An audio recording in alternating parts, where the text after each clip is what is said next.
the only hero who can save the world, resolutely chooses to join the demon army after crossing over, all because of one mistake by the goddess. The hero who should have crossed over to the beginner village accidentally arrives at the Demon King's headquarters. Even worse, the strongest fighter stands right before him, yet he's completely unaware, because the goddess told him his first stop would be the beginner village, where the monsters would all be weaklings. So the hero attacks the demon without hesitation. Die, you low-level tutorial monster! But the result is unsurprising. He's defeated. So the hero is thrown into prison. Unwilling to give up, he shouts that he wants to fight the Minotaur again. However, his loud commotion attracts the headquarters' second-in-command, Gobzo. Gobzo lightly places his greatsword on the ground, and the tremendous sound nearly scares the hero to death. That's actually a real sword? Okay, I'll be quiet. Gobzo turns and walks away. Human, if you make noise again, I'll stew you. After he leaves, Il sits on the ground completely confused, because the goddess once told him that Lie World would be an easy and pleasant adventure with no danger at all, and he'd even have the village chief's 18 daughters for company. Little does he know, all of this was the goddess lying to meet her performance quota by sending them to another world. Just as Il can't figure out what's going on, a voice suddenly comes from the adjacent cell. Are you the new hero? So Il quickly responds and asks about the other person's identity. I'm also a hero. We're now in the slave dungeon of the Demon King's castle. Il is stunned. But what comes next is even more shocking. The hero in the next cell grins wickedly, then shouts in a booming voice, "You guys who claim to be heroes, are you all still alive?" As his words fall, the entire dungeon instantly erupts. I'm an S-rank hero. I'm still alive. Me too. The hero smirks proudly.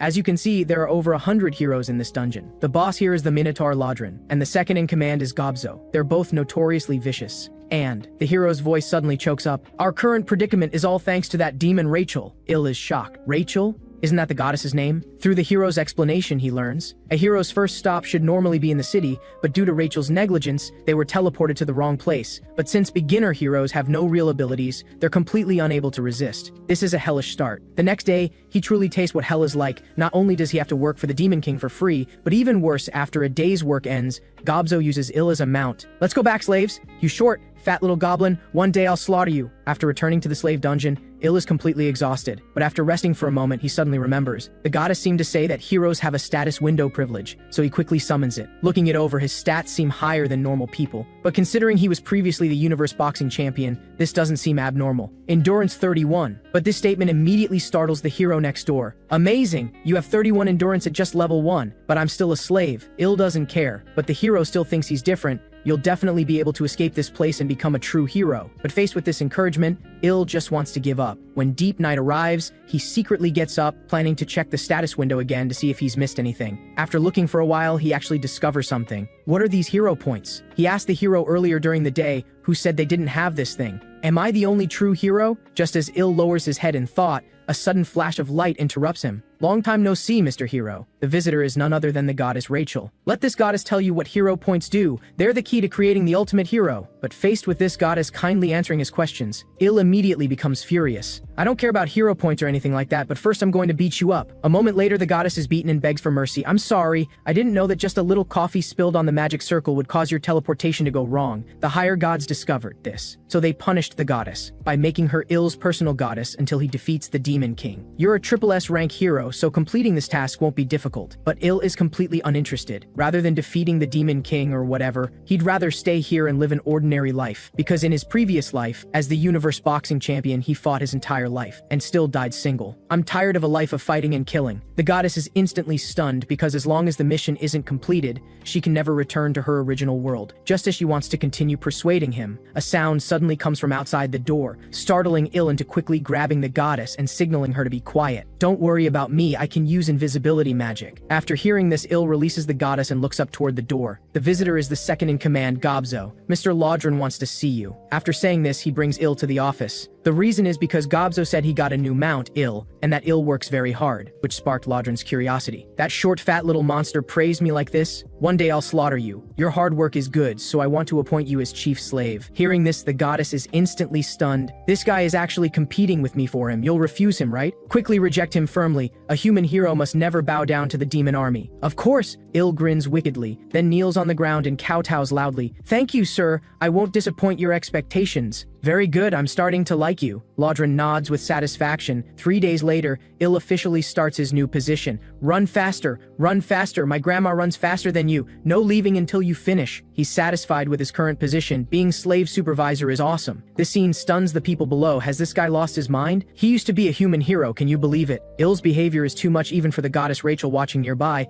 If this continues, we'll be in big trouble. But Ill says, "You have no idea about my plan." You, what are you doing on the ground? Are you trying to be a turtle? Get up and work now. After squeezing the slaves, he doesn't forget to salute toward Laudren's office. "Thank you, sir, I'll work hard." This scene completely infuriates the goddess, and she starts constantly repeating what a hero should do beside him, until Ill's ears are about to develop calluses. So he quickly opens the hero panel. "Due to an idiot's mistake, you were teleported to the Demon King's dungeon. Current mission: gain the favor of Demon Army Officer Laudren." "I'm just following the hero's mission, understand?" But the goddess refuses to believe it no matter what. And even after returning to the slave dungeon, she still thinks he's lying to her. Ill can't take it anymore and grabs the goddess. "Who do you think is the idiot responsible for me being locked up here?" After being warned, the goddess quiets down considerably, and even stops nagging during work. Is that really his mission? Only higher-ups have the authority to change mission content, so why would they do this? While the goddess is thinking, Gobzo arrives on the scene. "Mr. Laudren wants to see you." After receiving the order, Ill happily comes to the office, and after 2 days of work, Ill's efforts finally earn the commander's approval. "Well done, young man." Seeing the other's blushing face, Ill can't help but gasp, so he quickly takes advantage before Laudren does anything strange, and immediately salutes. "Sir, can you let me train the slaves? I'm determined to build you an elite work team where one person can do the work of 3. That way, the Demon King's castle will be built within a week." At first, Laudren doesn't agree because human bodies are too weak to train and work simultaneously. But considering the person proposing this plan is him, Laudren happily agrees. "Thank you, sir." Having gained approval, Ill quickly runs back to the slave dungeon. But just as he arrives, the goddess Rachel immediately bursts into tears. "My hero not only bow down to the demon army, but he's even helping them oppress his own people. How can I live with this?" The crying and commotion quickly irritates Ill, and he can only helplessly reveal his plan. "Listen, I have no intention of being an enemy to humans. I'm just planning to use the slaves to start a rebellion." Ill has calculated that this castle has a full 3,000 slaves, while the demon soldiers number only 500, and not far from here is a human base, which will be a good place to go after escaping. Ill speaks so logically that even the goddess who never believed in him shows admiration. "It seems my Mr. Hero isn't just a muscle-headed fool." Because he completed the mission to gain Laudren's favor, Ill receives 100 hero points. "Let me see what treasures the hero shop has." Saying this, he impatiently opens the shop, but the things inside instantly shock him. F rank skill, hold breath. Skill description allows the hero to hold their breath. He thought this skill was absurd enough, but as he continues scrolling, he realizes he was too conservative. F rank item, dog feces. Item description, please take it. Seeing this, the goddess can't help but laugh. "Don't be discouraged, this is just a level 1 shop. If you can upgrade it to level 2, you'll get better things like larger portions of feces." "Stop right there. This is what you said would make me the ultimate hero?" Ill officially begins training the slaves. The next day, "First, let's recite our 3rd Legion motto. Begin, we are the great demon army. Let us defeat the humans, sing our praises." Laudren in the tower takes in all of this. "Very good. It seems the young man hasn't disappointed me." But just as he's feeling proud, the second-in-command Gobzo rushes in frantically. "This is bad. The human army is advancing this way. The 8th Division fighting them has already fallen. It's only a matter of time before they reach us." Abandoning this nearly completed fortress makes Laudren very reluctant, but he can't withstand Gobzo's firm attitude. "We must retreat immediately." After hearing this, Laudren looks downstairs. He knows well that the purpose of war has been to plunder wealth, and for Laudren the most precious treasure here is none other than Ill. "You retreat first, I'll follow with Ill later." After saying this, he kicks open the window, and this scene happens to be seen by Ill. Looks like today's combat training can't proceed. That guy has been monitoring from behind. At this moment, Laudren suddenly lands behind Ill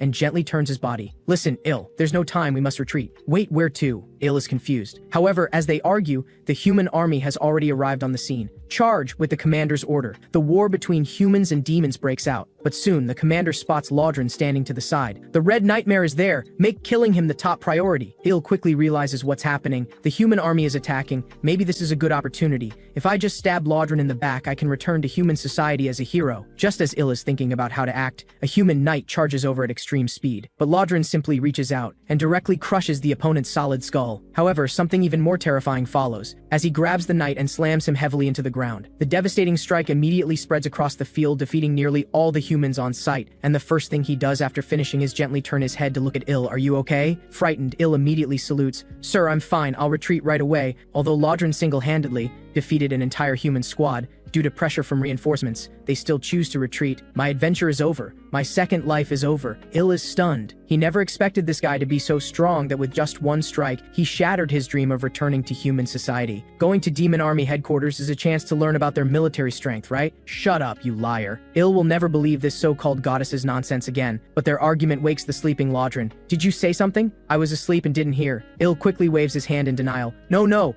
I was saying how honored I am to be with you, sir. After hearing this, Lodron's face reddens slightly, and a strange thought forms in his mind. When we reach headquarters, I'll officially recommend you join the Demon Army. Il is instantly petrified. This means his future escape is basically hopeless. It's my honor. 5 hours later, the convoy arrives at Demon Army headquarters, and the first thing after getting off, Lodron prepares to bring Il to meet the commander. Although he knows this is somewhat improper, he firmly believes the commander will also like this young man, but you need to watch your words a bit, otherwise, you might die. Soon the two arrive outside the hall. Commander Hermes, it's me, Lodron. As his words fall, a gentle female voice immediately comes from inside. Come in. Having gained permission, Lodron enters the hall and generously takes responsibility for losing the fortress. But Hermes doesn't think so. She believes it's the supply officer's fault. If it weren't for the material shortage, the castle might have been completed already. I'll prepare a body bag for him. While speaking, Hermes' body instantly releases a terrifying aura that directly causes Il to be unable to breathe, and even his limbs instinctively start to feel fear. What is this oppressive feeling? It's stronger than anyone I've encountered before. After a while, Hermes withdraws her aura and notices Il beside them, so she asks Lodron who he is. This is the person I told you about before, Il. I brought him to join the Demon Army. After hearing this, Hermes instantly flashes in front of Il. She first shows strong interest in the talent Lodron recommended, but also raises a concern. He has a human body. He might very well get eaten here. Get eaten? Il is instantly shocked and looks at Lodron like he's a lifeline. I'll personally train you and make you strong enough. But Hermes thinks it's not worth it for a high-ranking officer like Lodron to train a human. So she puts her hand into her mouth and vigorously rummages around. Then her body starts twisting crazily. Finally, she spits out a strange creature from the top of her head. From today on, you're my pet guardian. His name is Popo. Isn't he cute? Cute? Cute my foot. Il just wants to stay far away from this thing. But under pressure from Hermes, he ultimately can only choose to compromise. It's my honor to care for Popo. Very good. Hermes says this and tosses the dog over, then tells Il some good news. Don't forget to feed him. When he's hungry, he gets angry, and when angry, he likes to eat his guardian. Just like that, Il successfully joins the Demon Army, and simultaneously receives a hero mission, the content of which is to win Popo's love. Il turns to look at the sleeping Popo. What the heck does this have to do with me becoming a hero? Just as he's thinking, the room door is suddenly pushed open,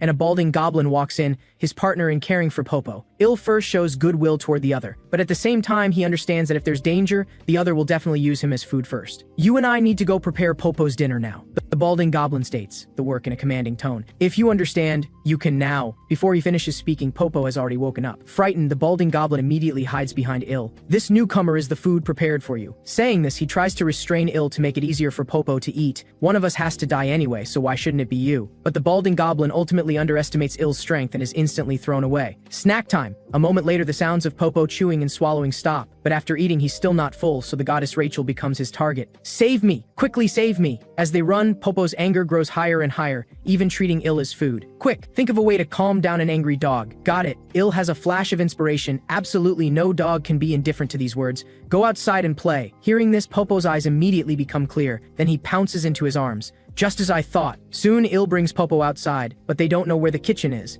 But just as they're wandering around, a goblin unexpectedly appears before them. So Il quickly calls out to him, "Hey there, where's the kitchen?" "Kitchen? The kitchen is on the right." After saying this, the goblin runs off without looking back. This scene makes Il laugh out loud. Are all the Demon Army people this timid? Looks like I can rely on the dog's power from now on. However, just as he's feeling proud, he turns his head to find that Popo has already disappeared. Oh no, where did the dog go? So the two frantically search. But fortunately, hard work pays off, and soon they see Popo again. My precious, do you know how worried I was? Il looks down and seems to notice something wrong. Did you just bite someone to death? Just as Il is shocked, a loud shout comes from not far away. Captain Regis has been eaten. I'm guessing it was Popo. Rachel's smile instantly freezes. Who else could it be? Il quickly grabs Popo and runs, and the goblins quickly follow. Unfortunately, their short legs can't catch up with Il. However, by unfortunate coincidence, Il and the others actually run straight into a dead end. Turning around, a large group of goblins has already surrounded them. The human who killed the captain will take you down too. Another goblin licks his lips. I hope our captain hasn't been digested yet.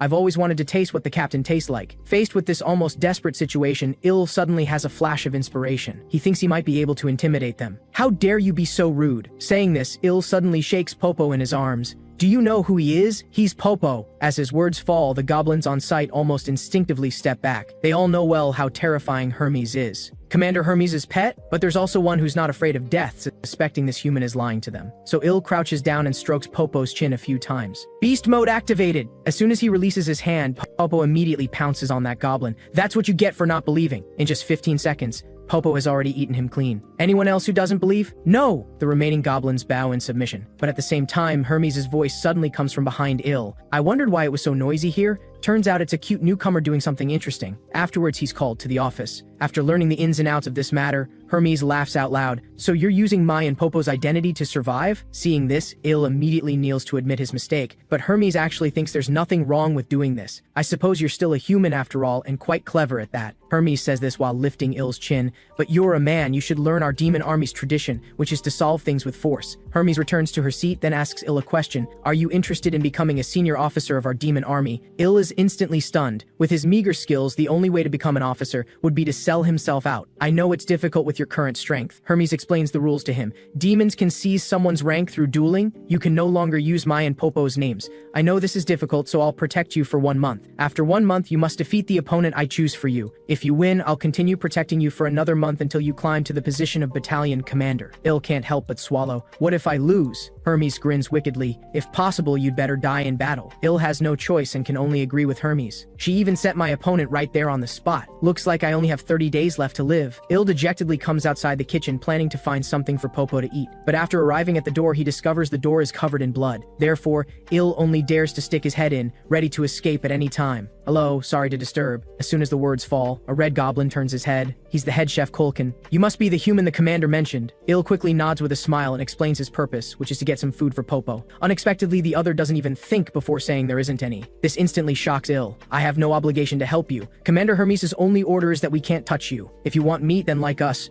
go participate in the hunt yourself. Saying this, he points to a group of goblins behind him, who are dismembering goblins, while gleefully eating. Is this Captain Puck's meat? It tastes pretty good. Seeing this scene, Il is instantly stunned. These people aren't cooks, they're demons. But to avoid becoming Popo's food, he still chooses to go hunting outside with this group of goblins. Unexpectedly, just the first hunt, Il encounters deadly danger, but fortunately, there's a group of goblins in front who block this attack for him. Looking at the not quite dead creature in front of him, Il is stunned. Who's actually hunting whom here? At this moment, Rachel suddenly makes a suggestion, which is to escape while they can. Il agrees with this choice because he feels staying here will lead to trouble sooner or later. But just as he lifts his foot, Kulkan immediately calls out to him. I'll lead the charge. No need, Kulkan glances at him, because the hunt is already complete. This greatly surprises Il. He was only stunned for a dozen seconds, yet they've already killed this massive creature. But despite this, the goblins still paid a heavy price. 13 dead and 25 seriously injured to end this hunt. But Kulkan shows no sadness about such heavy casualties, and is instead very satisfied with this result. Let the team rest for a moment and prepare for the next hunt. After thinking for a while, Il suddenly abandons the idea of escaping. Really, my hero, are you really going to hunt monsters with them? No, Il has thought it through. As long as he participates in the kills here, he can level up. And as long as the final blow is his, he can get all the experience, so he doesn't need to try hard. Rachel is instantly stunned after hearing this. Is this guy really a genius? But you're taking shortcuts. She doesn't want her hero to be this kind of person, but Il has made up his mind. I must become strong enough within this 1 month. After saying this, he comes before Kulkin, and the other seems to see through his intention to escape at a glance. Human, I didn't expect you'd come back. I've been here all along. Il quickly plays dumb. Then he expresses his desire to participate in the hunt. You human? Kulkin doesn't immediately state his decision, but instead stares at him intently. This makes Il's heart race. The previous officers liked my humble attitude. Is this guy different? But it turns out he's overthinking. The next second, Kulkin laughs out loud.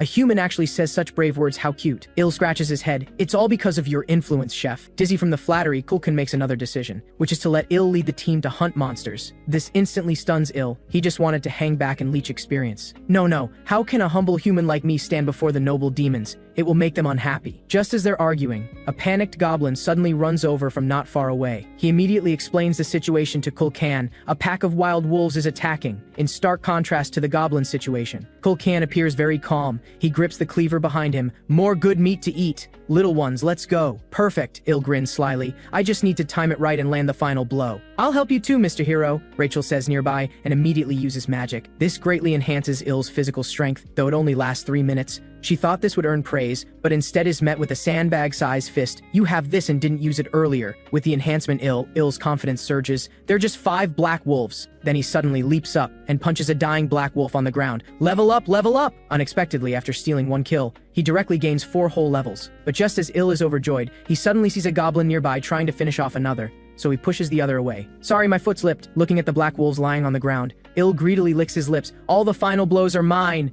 Under his leadership, the 5 black wolves are quickly eliminated. Il intends to leave right away, but unexpectedly at this moment, Kulkin calls him back and tells him it's time to enjoy the feast. This is the chef's privilege, to enjoy the freshest delicacies. With that, he hands Il a piece of meat. As someone who contributed, perhaps you should try some too. Looking at the bleeding raw meat before him, Il feels deeply resistant but doesn't dare refuse this kind gesture. So he forces himself to take a bite. The meat itself is fine, but eating it plain and raw doesn't taste good at all. As Il chews, inspiration suddenly strikes. If he can make more delicious food, perhaps he can use it to control them. So Il doesn't hesitate any longer, and immediately purchases a bottle of MSG from the hero shop. This triggers strong disapproval from the goddess Rachel, as she believes something as precious as hero points shouldn't be wasted on trivial items like seasoning. Even if they think it tastes good, it won't make any difference. You need to see the bigger picture. Il ignores her opinion, and instead picks up a piece of meat and starts grilling it, intending to silence Rachel with results. Just watch. With this method, even a shoe insole would taste incredible. The moment he sprinkles seasoning on the tender medium-rare grilled meat,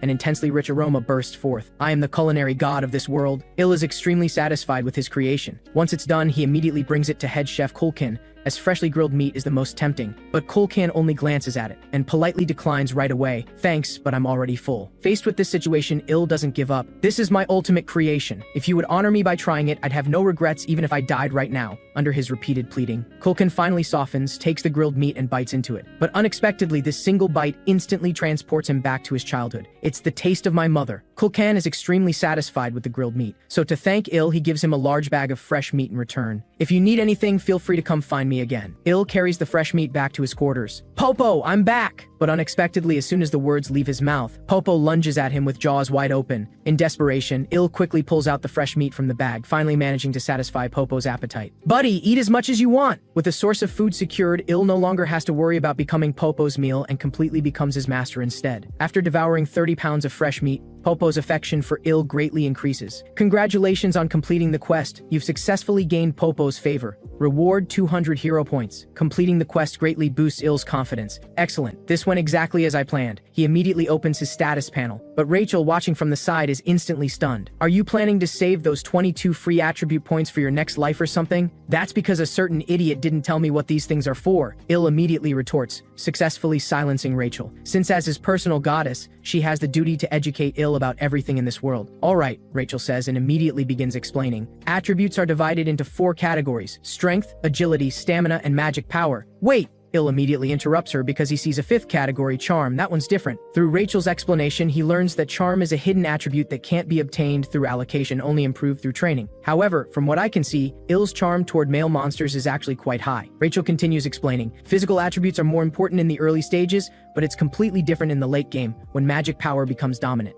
Il follows the advice, and allocates most of his points to physical attributes. Now you can go to the hero shop and purchase basic principles of magic control. It will teach you how to control magic power, and it only costs about 100 hero points. But Il searches through the hero shop again and again, yet can't find this so-called magic control guide anywhere. How is that possible? I remember it being one of the most common items in the hero shop. Rachel looks completely confused. Il lets out a deep sigh. He thought his personal goddess might finally be useful, but it seems he was overthinking it. No, I swear it's in there. 3 weeks quickly pass this way. During this time, Il finally reaches level 100. This took longer than I expected. I must be the hardest working hero in this world. The prolonged, intense work leaves him in agony. What are you talking about? Aren't you basically idle now? Idle? This word instantly enrages Il, and he slaps Rachel to the ground. Do you know how many times I almost died? But normally it takes half a year to reach level 100. I was just trying to be nice, no offense intended. Rachel looks wronged. You brought this on yourself. But just as the two are bickering, the door outside suddenly bursts open, and a goblin rushes in frantically. Beast Tamer Il, the commander demands to see you. Receiving the order, Il doesn't dare delay and quickly arrives at Hermes' office. His physical transformation amazes even Hermes. In less than a month, Il's physique has visibly grown so much stronger, and his magic power has even doubled. That's all from working hard to find food for Popo. Il quickly makes an excuse, trying to brush it off, but this doesn't escape Hermes' sharp eyes. Is it because of the hero system?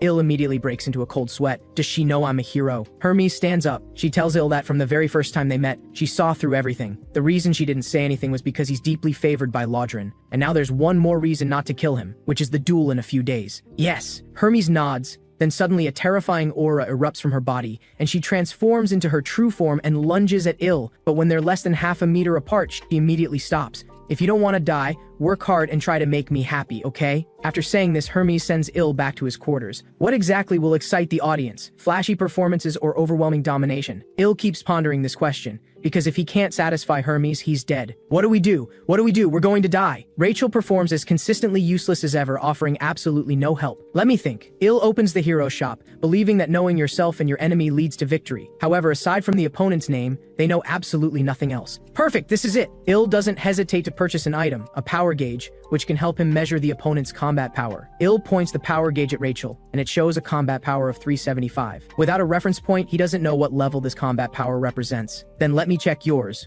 Rachel suggests. She then stands behind the power gauge and points it at Il, and the bizarre number instantly stuns her. This power gauge must be broken, right? How could you possibly be stronger than me? Because it shows that Il's combat power is a staggering 1,560. What's so surprising about that? Anyone can see you're the weakest one here, Il says as he takes back the power gauge. Rachel tears up because before being sent to this other world, her power was over 10,000. To confirm the power gauge is working properly, Il turns to look at Popo. Let me see what this little guy's power level is. Holy crap. The moment he sees the number, Il is stunned. 47,400? I can't believe we're both weaker than a dog. Are we sure this is even a purebred? After thinking for a moment, Il decides to take the power gauge outside to check other people's levels. The weakest are the young goblins, while most others are roughly at his level. But those with commander ranks all have combat power exceeding 10,000. You said my opponent is a platoon leader, right? Rachel nods. His name is Iskulkin. I heard he's a half-orc with a pig's head. If he's just a platoon leader, Il estimates his combat power should be around 3,000. If I level up now, I should still be able to handle him. But while the ideal is promising, reality strikes him hard. When Il sees the opponent's combat power, he's instantly shocked into a cold sweat. The guy has over 6,000 combat power. Fighting him would be suicide. Then the hero system pops up.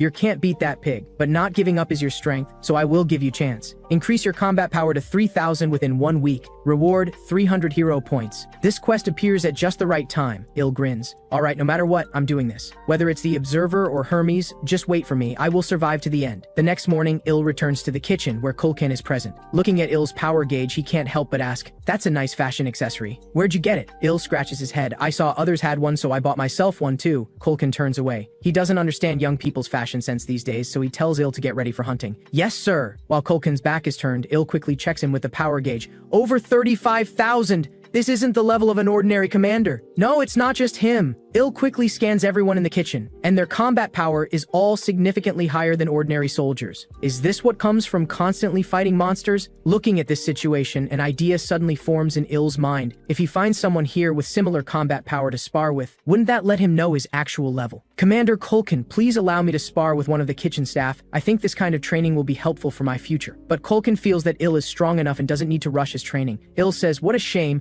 I brought some meat to grill as thanks today, but I guess we'll have to eat it another time." Kulkan grabs Il. "Let's start right now. Who do you want to fight?" Preparations for the match begin. Il chooses a beastman named Gorbakum as his opponent. He is the dumbest among the kitchen soldiers, but his combat power is twice that of Il. This beastman is much weaker than Kulkan. If I can't even beat him, I'll have no chance against Kulkan. The kitchen soldiers discuss seriously after hearing that Il and Gorbakum are going to spar. Spar? You mean kill each other? Does that mean Il will die? If Il dies, who's going to grill the meat? Let's kill Gorbakum first. That's a great idea. Kulkan mediates, "Shut up. Sparring isn't killing, it's just testing each other's strength." The kitchen soldiers murmur under Kulkan's explanation. Is it arm wrestling? Maybe tug of war? Kulkan says, "Listen up, Gorbakum. You absolutely cannot kill Il. You can fight, but hold back, understand?" "Got it." Gorbakum answers with a stupid expression, looking completely unreliable. "But don't hold back too much either. Just hurt him enough so he really feels it, understand? After this is over, I'll give you more meat, so do your best." Upon hearing the word meat, Gorbakum's eyes instantly light up. "Leave it to me, head chef." Gorbakum suddenly speaks fluently and steps forward. "Il, let's begin our sparring match." "Alright, please go easy on me." Gorbakum and Il stand facing each other, maintaining a certain distance. Kulkan serves as referee and raises his arm. "Ready? Begin!" As Kulkan's arm drops, the match begins. Gorbakum assumes his stance. "I don't want to hurt him too much. Il is the one who grills meat, don't want to harm him." Il charges at Gorbakum at full speed from the start. Gorbakum raises his arm, but even a gentle strike is enough to crush his face. However, unexpectedly, Gorbakum's fist doesn't hit Il. It only cuts through empty air. At the same time, he sees Il's leg strike and seems to hear the wind slicing through the air. Big shoe. The mud-covered sole grows larger and larger. "I'm going to get hit." That is Gorbakum's last memory. Unsurprisingly, Gorbakum is defeated by Il with just one kick. 2 hours later, the 3rd Legion arrives at the forest behind headquarters. Although no monsters have appeared yet, Il is already in an unusually excited state. To be honest, He didn't expect to win, but he knocked down a beastman with twice his combat power in one strike. So now he knows that combat power doesn't determine everything, and he stands a fighting chance against Iskulkin. Of course, Iskulkin is much stronger than today's Gorbakum,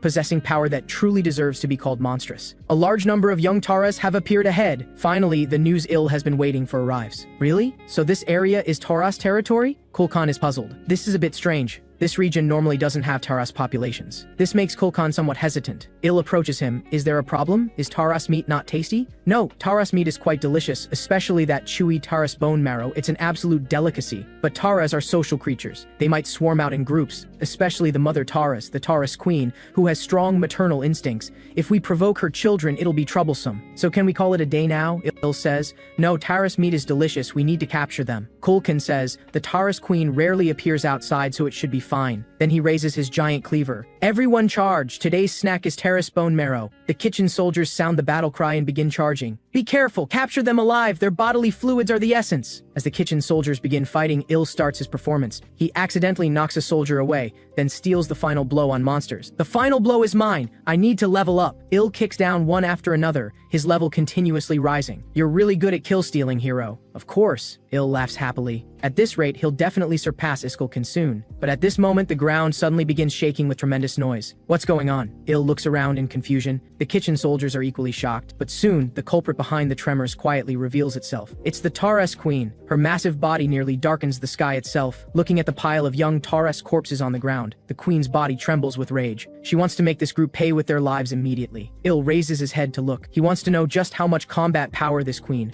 whom even Kulkan fears, possesses. But just as Il points the power gauge at her, the power gauge immediately sounds an alarm. Immeasurable! Immeasurable! Kulkan! What should we do now? Il turns his head, only to see Kulkan's fleeing back. Everyone, may fate bring us together again. Try to stay alive. Il is stunned. What the hell? That irresponsible bastard. In this tense moment, the Taras queen's legs shoot toward everyone like bullets. A large group of goblins who don't react in time are instantly killed, but the queen still isn't satisfied, and she releases a roar that echoes through the heavens, nearly shattering Il's eardrums. Why is this thing making such a weird noise? But before he can figure it out, Rachel's voice suddenly sounds in his ear. Hero, look behind you! Alerted, Il turns his head and sees a shocking sight. Countless young Taras are swarming toward him. Run! Il has no choice but to flee with the main group. Those who run too slowly are instantly killed by the queen. Save me! Anguish screams spread through the crowd, but Il can't worry about that. He knows if he stops, he's as good as dead. He doesn't want to die. After running for 10 minutes, Il quickly reaches a cave. Should be safe hiding in here, right? Rachel nods. Safe. I checked. There are no monsters inside, although Il doesn't trust her words. Inside should at least be safer than out in the open.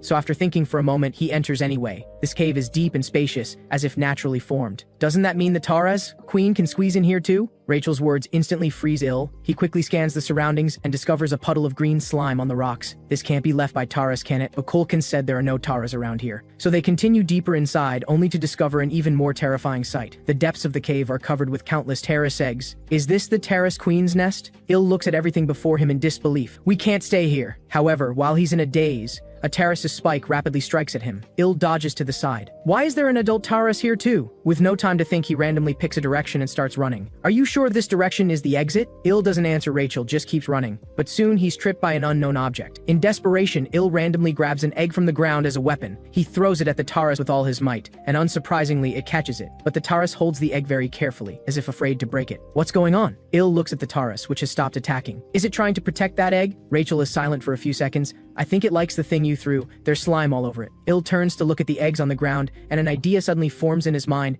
Could these be Taras eggs? Il grins, then picks up another egg. This action instantly makes the Taras tense up. He then assumes a throwing stance, deliberately throwing it away from the creature, but the doting adult Taras still catches it. What terrifying speed! What should we do next? Il smirks. Isn't it obvious? I've got over 100 eggs here. Over 10 minutes later, the adult Taras is exhausted and panting. But despite this, most of the eggs couldn't be saved. Come on, give me the next egg! Il extends his hand to Rachel. That was the last one. Upon hearing this news, Il is instantly stunned. This is bad. The enraged adult Taras no longer holds back, and immediately charges at extreme speed. Buff me! Quick, buff me! Rachel complies, and Il's arm glows with blue light. That thing has become weak from catching eggs, so I can win. Il raises his fist and strikes with all his might. The moment they connect, the Taras' shell instantly shatters in half, revealing pure white bone. I won! Il looks at himself in disbelief. Hero, are you okay? The moment the buff disappears, Il feels like his body is about to collapse. hurts. It really hurts. Wait, I can cast a healing spell, Rachel says as her hands emit dazzling light, and Ill's twisted wounds slowly begin to heal. After his wounds are healed, he immediately allocates all the attribute points from leveling up. But the next second, a familiar voice comes from deep within the cave. Ill looks up in surprise, and it's Kulkin. You're still alive too? Of course. Ill feels speechless thinking about how he fled. How did you end up here? I found this cave while escaping. I think we're both very lucky. Kulkin laughs happily. However, at this moment, Ill tells him this is the terrace nest. Those are all terrace eggs. This place is their hatchery. Kulkin stares at the eggs with burning eyes without responding. These soft eggs are top-tier ingredients. Most people die without ever tasting them. We need to run now. Ill can't help but curse.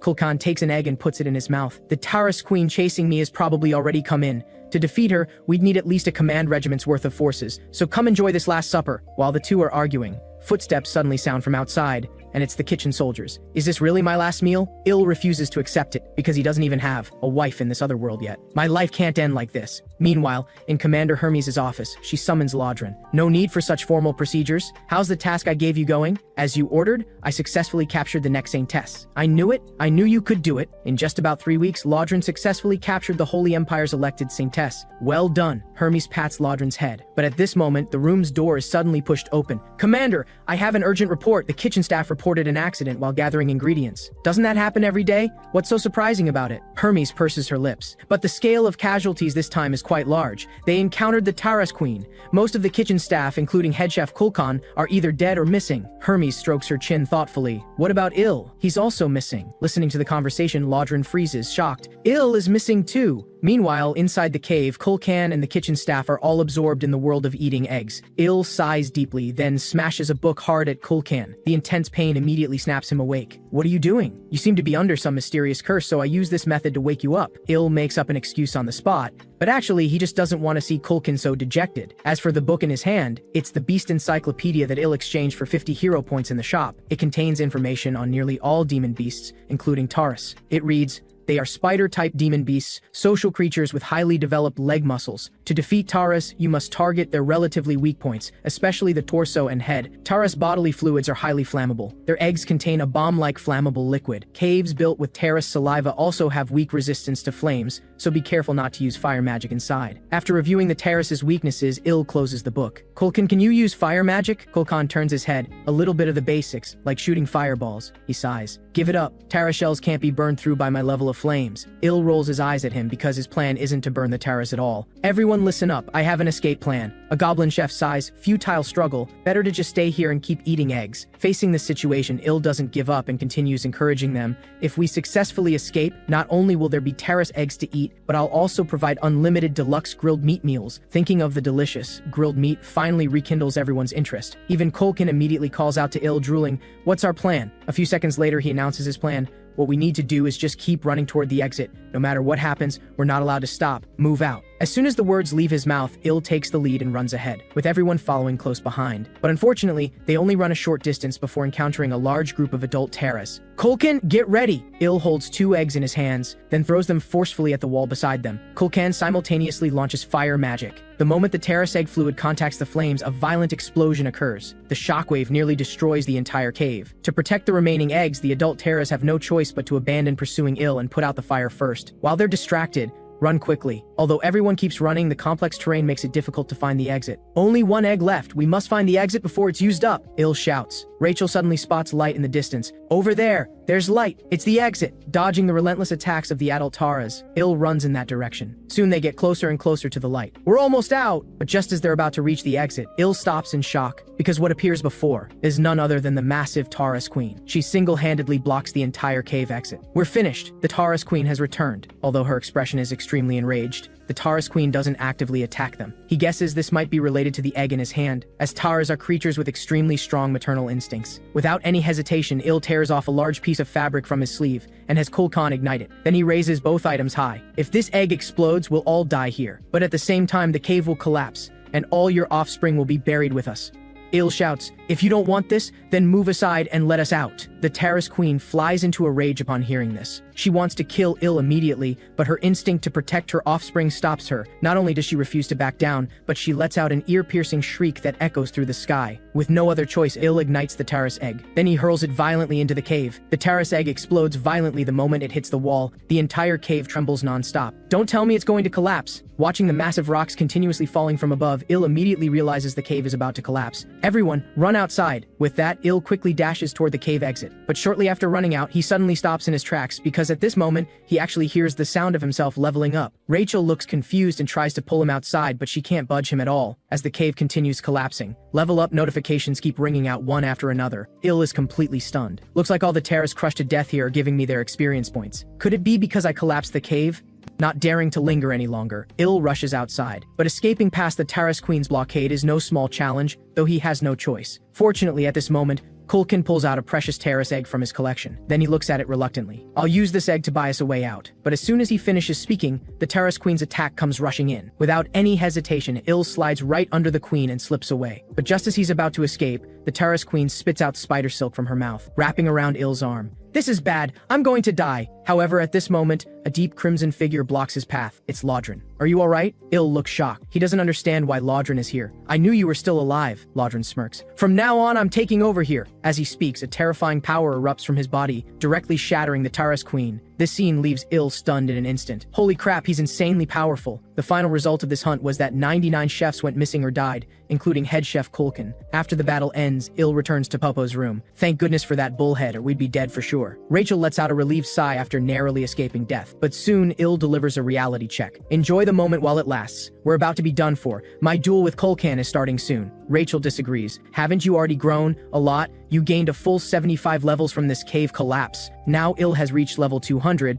but he still only has 3,500 battle power, while his opponent has a full 6,000. But Il has thought about it. Victory in battle isn't just about battle power. His sparring match with Gorbakum was a perfect example. Rachel nods in agreement. Exactly. Fighting isn't just about raw strength, it's also about magic. If you want to beat an opponent of that level, you must learn how to use magic. But unfortunately, Il doesn't know how at all. Easy for you to say. However, Rachel says, changing her tone, you seem to have some experience using magic back at the Taurus hatchery. Her words leave Il puzzled. Did I use magic? Could it be back then? Just as Il is lost in thought, Lodrin pushes the door open, startling Il quite a bit. Sir, what brings you to our humble quarters? Lodrin explains his purpose. He wants to take Il to see Commander Hermes. Under Lodrin's guidance, the two quickly arrive at Hermes' office. What brings you here, Lodrin? You don't usually come see me on your own. Without any unnecessary chatter, Lodrin gets straight to the point. Commander, let me personally train Il. Kulkin is a platoon leader, but I've recently discovered his strength actually makes him more suitable to be deputy battalion commander. Therefore, Lodrin feels this battle is extremely unfair to Il. Let me train Il. I can bring out his maximum potential. Il is completely stunned. Why would he do this? Then he silently prays in his heart that Hermes won't agree. But unexpectedly, Hermes agrees without even thinking. Thank you, sir. If you have nothing else, then leave. I still have matters to attend to. With no choice, Il has no opportunity to object. Thank you very much, my great commander. We'll take our leave. After they leave, Hermes smirks because she discovered that in these short few days, Il's strength has actually doubled. It's quite interesting that a human can grow so fast. But this also troubles me a bit. If Lodrin helps him, then Kulkan might actually lose. I absolutely cannot let this happen. Hermes already has a perfect plan in mind. On the other side, Lodrin and Il quickly arrive at the training ground. This is my private training ground. Il is stunned. Hermes actually gave him his own personal training ground.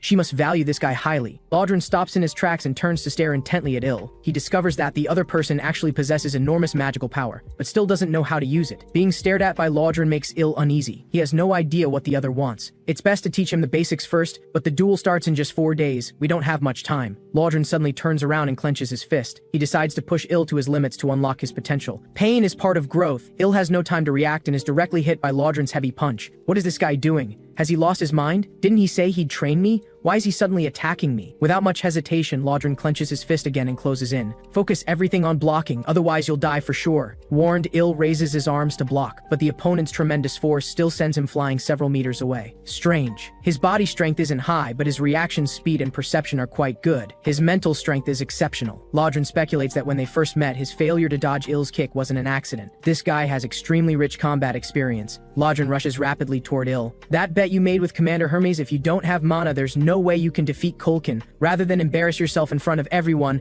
better to die here. Lodrin's powerful strike sends Il flying. He's not joking. One more hit like that and I'll really die. Lodrin clenches his fist, preparing to launch another heavy punch. He believes Il can manage to use mana. Damn it, here goes. I can't die. I haven't married a wife in this other world yet. Il also clenches his fist and charges at Lodrin. Suddenly, a bright blue mana begins swirling around his hand. Their attacks hit each other simultaneously. The collision of mana against mana creates a massive shockwave on the ground. After this strike, Il is completely exhausted and collapses to the ground. Lodrin walks over. Did you notice? You just used mana. Even in this condition, Il doesn't forget to give a thumbs up and flatter him. That's because you taught me well, sir. Lodrin grabs his hand. Good. Keep this up and you'll definitely have a chance to win. Lodrin then begins healing Il's wounds. But just as he injects his magic into the other's body, Il suddenly widens his eyes, because at this moment his body is experiencing intense pain. Damn it! Il spits blood while struggling. He can barely breathe normally now. This is bad, I forgot you're human! Lodrin's eyes widen in fear. Dark magic is like deadly poison to humans. He immediately apologizes, repeatedly while picking up Il. In this situation, only the Saintess can save him. The powers in this world counter each other. Dark magic counters magic. Magic counters holy power, and holy power in turn counters dark magic. Magic belongs to humans. Dark magic belongs to demons. Holy power belongs to those who revere the divine. Among these, the most famous is the Holy Gatlin Empire,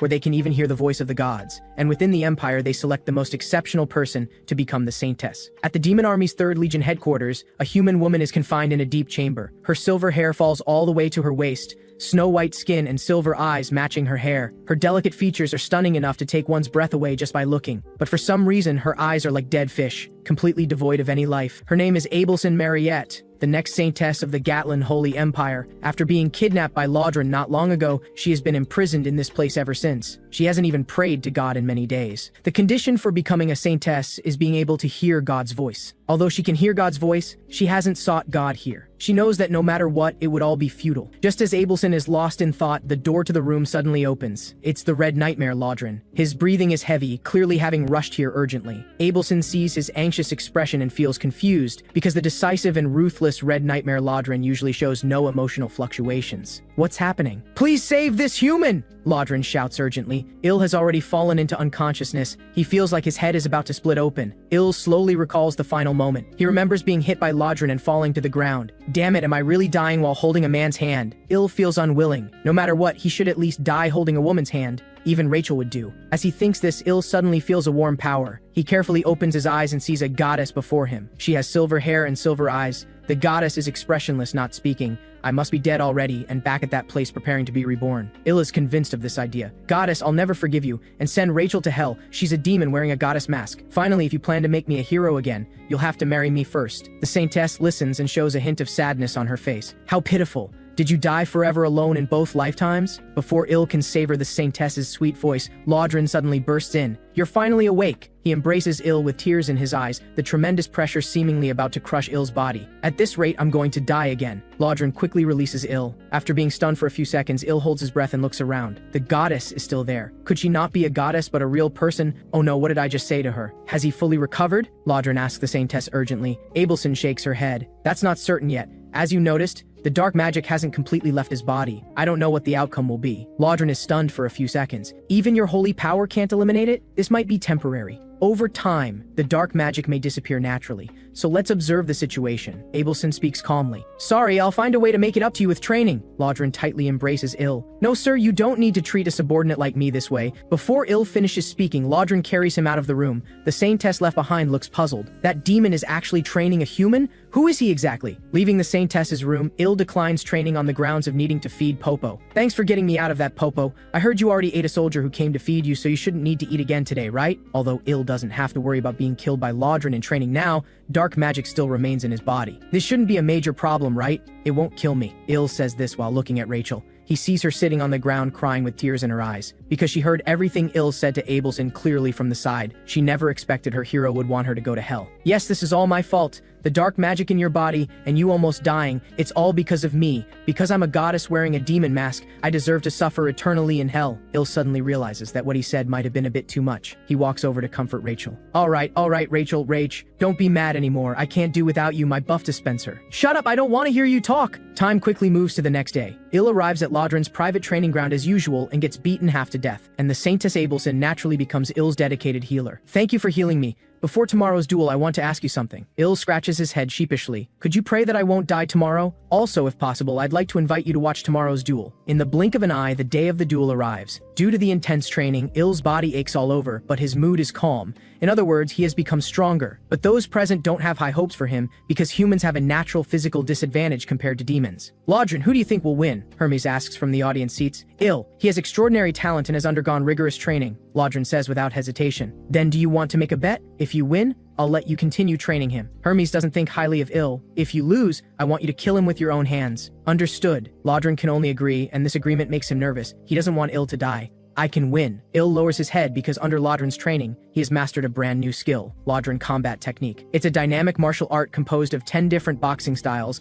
modified from the Kodan fighting style inherited by Lodrin's clan. It pursues overwhelming power to subdue opponents. Although his proficiency is a bit low, Il's body strength has also improved considerably through training. I must win because a silver-haired saintess is watching. Just as Il is lost in thought, his opponent, the beastman Kolkan, makes his entrance. The demonic aura on him has surged dramatically in a short time. Clearly, this aura is essentially the same as Hermes's. At this moment, Lodrin sees the demonic aura on him and nervously stands up. You can't back out, understand? Hermes says with a smile. Soon this duel officially begins. Black, mist-like substances continuously overflow from Kulkan's body. With a roar, his voice filled with magic echoes across the land. At this moment, his battle power has reached a terrifying 10,573. What's going on? Such an increase in just a few days? Il is completely stunned. What he doesn't know is that this is actually Hermes' doing. I won't back down! Il clenches his fist. Then he quickly charges at Kulkan. But just as he reaches his opponent, Kulkan swings his massive iron club, smashing forward with terrifying momentum,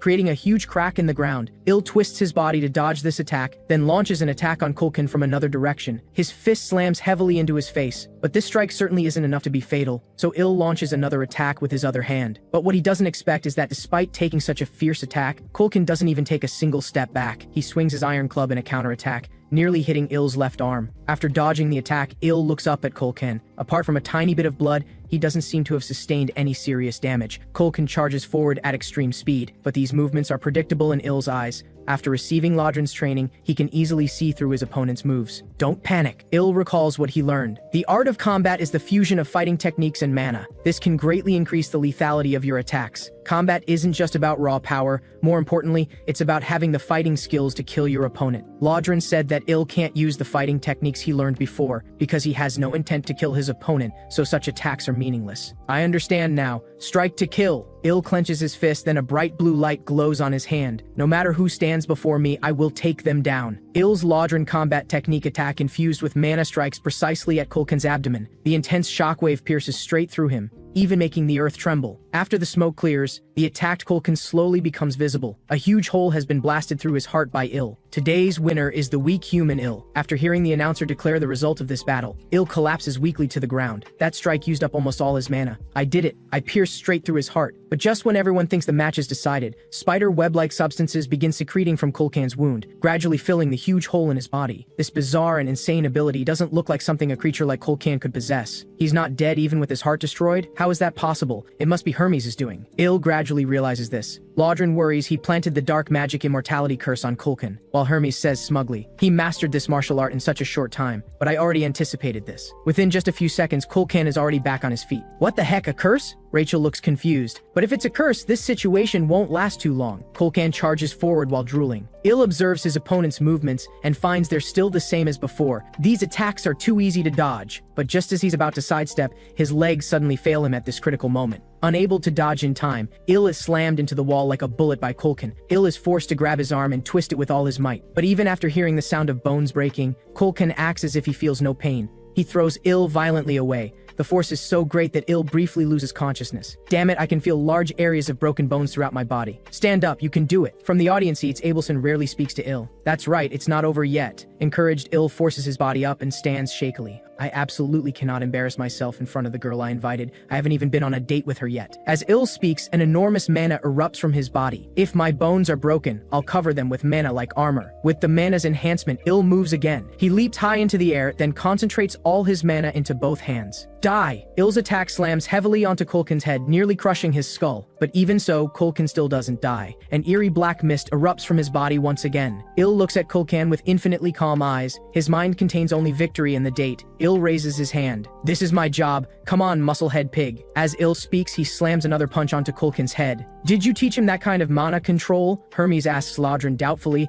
but receives a negative answer. This makes her instantly nervous. "Then we need to be careful. He's a monster!" This word coming from her mouth carries weight equivalent to a legion commander. Even for her, aside from the Demon King, no one can challenge her position. This duel is quickly declared over. When Il regains consciousness, he's already back in Popo's quarters. How did the duel end? Il didn't see the final result. He only remembers he was beating down Kulkan. "You won, and then the Saintess healed you." Getting Rachel's answer, Il quickly opens his hero system. He discovers that after that battle, he directly gained 12 levels, and his attributes have also grown considerably. He even acquired a brand new skill called mana control. But even the well-traveled goddess Rachel has never heard of this skill. "It's normal you haven't seen it." Il can't help but complain. "It's because this skill is rare, not because I'm ignorant." While the two are bickering, Il discovers what appears to be a small note beside him. On the other side, the Saintess who healed Il returns to her room. She looks up outside. "That guy is too strange. Mastering the use of mana within 3 days and even learning proficient fighting techniques would take other knights at least a month to accomplish. He has unfathomable potential." Abelson rubs her hands together. She prayed to God a few days ago. "Perhaps this is heaven's response to me,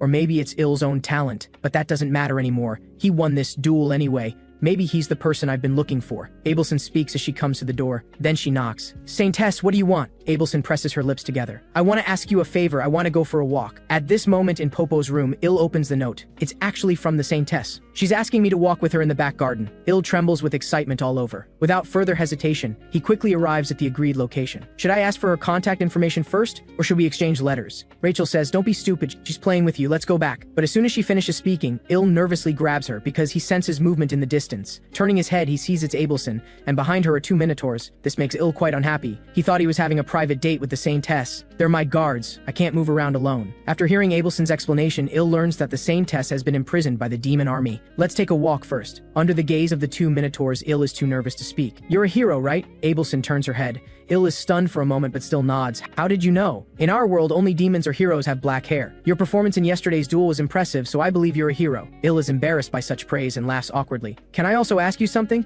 What do you think of me as a person?" Deep confusion appears on Abelson's face. This is a very rare emotional change for her. What is this guy talking about? Just as the atmosphere becomes extremely awkward, Lodron's voice comes from the distance. His appearance breaks the awkward atmosphere. "So you're here. The Legion commander wants to see you." This truly is a bolt from the blue. The date Il worked so hard to arrange is hastily declared over just like that. He's brought by Lodron to Hermes' office. "Well done." Hermes sits cross-legged on the desk looking at Il. "I watched this duel very clearly. Your recent achievements are quite impressive." Hermes says, "Do you remember the proposal I made to you?" Il nods. "Yes, you said I should duel opponents you designate in exchange for your protection during that time." "That's right. And then?" Hermes continues asking. "You said I should become a demon officer and work here." Hermes nods with satisfaction. "Now I'm telling you that was just an excuse. I thought you wouldn't live long, so now my thinking has changed." She points at Lodron. "You said he would become an excellent demon officer, so this time, I think we should try something different, not dueling." Hermes gets down from the desk and slowly approaches. "You know, our unit has an independent cooking company. This time the cooking company suffered heavy casualties, so the executives can't have proper meals. So starting today, you'll become the commander of this unit. I'll give you the authority to recruit cooking soldiers as you see fit. Can you do it?" Il knows he has no choice. "Leave it to me. Congratulations on your promotion. You're a company commander now," Rachel teases. "A human hero actually became an officer of demon soldiers. Are you happy now?" "Yes, this feeling is amazing." Il doesn't coddle her. The two bicker as they arrive at the Legion kitchen, but the moment Il pushes open the door, he hears greedy chewing sounds coming from inside. Looking down, there's actually a cooking soldier greedily eating something. He recognizes Il. "Oh, it's that barbecue slave." "Slave?" Il immediately loses his cool upon hearing this contemptuous term. He moves his numb foot. "Friend, you're wrong. Starting today, I'm the head chef supervisor." With that, Il viciously kicks him in the face. After venting his anger, Il gathers all the soldiers in the kitchen. People here generally have battle power around 2,000,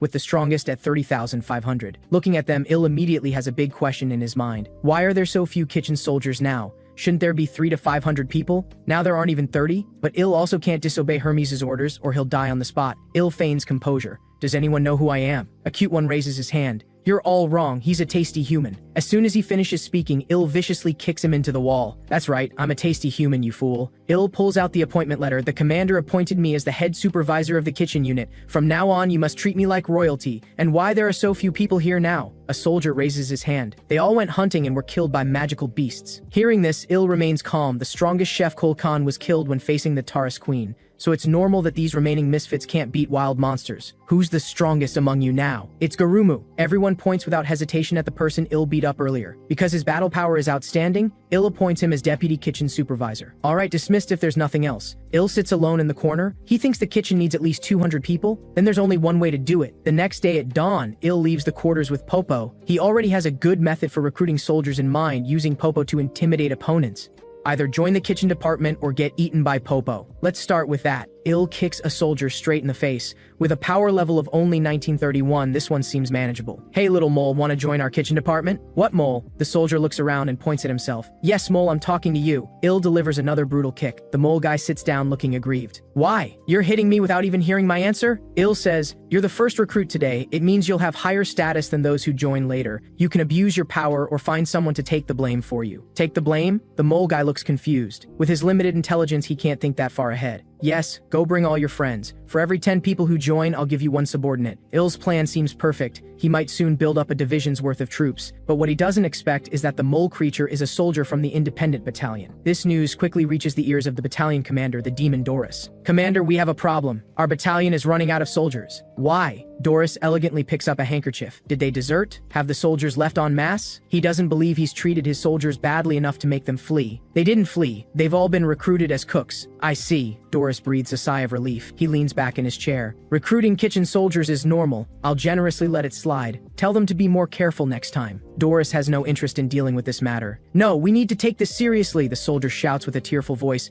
He's already taken 200 of our soldiers. Hearing this number, the calm Doris instantly breaks down. Meanwhile, Il continues recruiting kitchen soldiers. We now have over 200 cooks. Should we end the recruitment? The moment he mentions this, he senses something's wrong. Glancing sideways, Il discovers something terrifying. Didn't I tell them to bring one comrade? Why did this guy bring a pig? Something's wrong. Il uses the power gauge to check, then freezes in shock. We're done for, immeasurable. This guy's power level is over 50,000. Let's quietly wrap up and run. But Il barely takes 2 steps before Doris calls out to him, so he can only turn back and force a calm smile. Yes, sir, what brings you here? Doris reveals his identity as commander of the 3rd Legion's independent battalion, then begins interrogating Il. What brings me here? Don't you know? What are you thinking? He points at the soldiers Il just recruited. Why did you take half my battalion's soldiers? Il is stunned. He never expected these guys all came from the same battalion. Let me explain, sir. Damn, no wonder this went so smoothly. A few minutes later, Il is brought to the office by Doris. Do you do this intentionally? Il says, yes, I selected the most valiant-looking soldiers, but they all happen to be from your battalion. Hearing this, Doris beams internally. Commander Hermes likes this guy, so I'd better not make a big fuss about this. With this thought, he immediately puts on a smile. Since this is your selection method,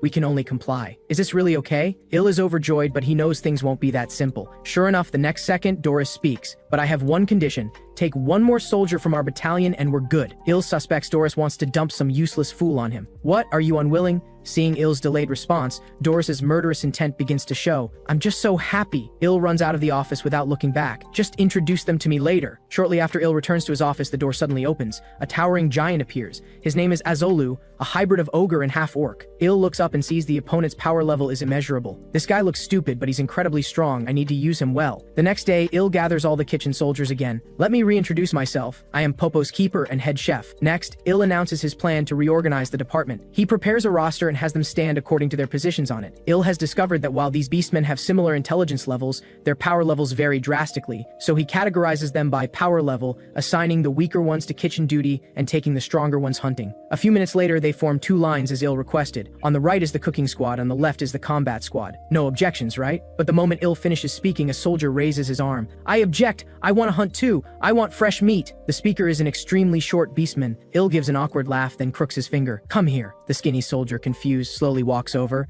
Then Il kicks him hard, sending him flying. You want to go? Pass my test first. Obviously you didn't pass. After Il does this, the hero system sounds. With excellent leadership, you have commanded soldiers to reorganize and stabilize the troops. Hidden attribute charisma increased, commandability level raised. Il's eyes widen. This is a completely unexpected reward. Anyone else have objections? Il raises his fist. If not, combat squad, grab your weapons and move out. Time to hunt. Under Il's lead, the combat squad reaches the northern forest. But unexpectedly, there isn't a single beast here. atmosphere. Could it be because Popo or Azolu are too strong and easily scare away enemies, Rachel suggests? Il agrees, but these two are the combat squad's top forces. He can't leave them behind. Just then, Rachel claps her hands as if remembering something. She looks at Il with a sly smile. Then let's use them as bait. My god, this girl really is a devil. Il circles around and selects 5 numbered soldiers as bait, lottery numbers he bought back on Earth. With tears in his eyes, Il orders Azolu to throw out the soldiers whose numbers are called. Number 14, launch. Intercontinental ballistic missile, fire. Using the weak ones as bait should lure the prey over, right? Il says. He doesn't forget to have his men light torches insincerely. This way the bait soldiers can see the smoke and come back. Throwing them like that, you're sure they'll come back alive? Rachel's face is full of doubt. Of course. Il smirks wickedly. At least one of the 6 will come back, including Azolu. Everyone watching thinks Il has gone mad. We'll definitely die if we go. But just as they want to flee,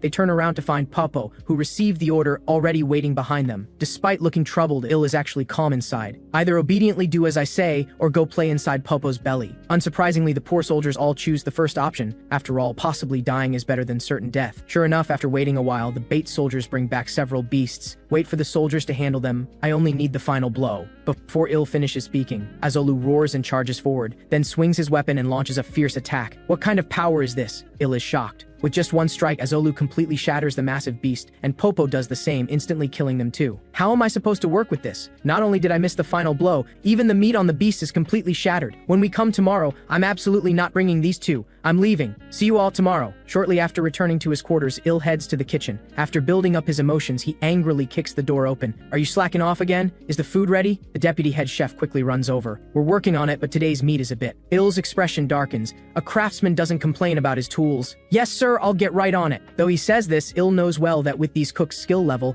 even passing dogs would cover their noses. But it's fine. Il has already thought of a solution. Regular soldiers eat what the cooks make. Only battalion commanders and above qualify to eat his cooking. This not only perfectly solves the production shortage, but also gains favor with high-ranking officers. After finishing the roast, Il immediately seeks out Abelson. Because she helped him greatly in that duel, he wants to express his gratitude with tender roast. Thank you. I only need a little. Abelson spears a piece of roast, and rich meaty aromas waft up. The smell is much better than she expected. After putting it in her mouth and chewing, the taste completely astonishes Abelson. This is the most delicious food she's eaten in the Demon Lord's Black Castle. So good. Soon, Abelson finishes the roast completely. Afterward, Il picks up the plate to leave, but just then, Abelson speaks. She asks Il if he has anything he wants to do after leaving the Demon Lord's castle. Get married and have children, Il blurts out. But Abelson freezes upon hearing this. She originally thought a hero would have loftier ambitions. I understand you may go. It doesn't have to be the village chief's daughter. Il shyly hooks his finger. Then he asks Abelson the same question. Me? I don't want to do anything. After thinking for a long time, she calmly says this. Meanwhile, in the Gatlin Empire, a subordinate comes to report in panic. They've discovered Saintess Abelson's whereabouts. She's imprisoned in the Black Castle. Fearing the voracious eater Hermes, the Empire dares not rashly send troops. In human history, the Black Castle has been conquered only 3 times,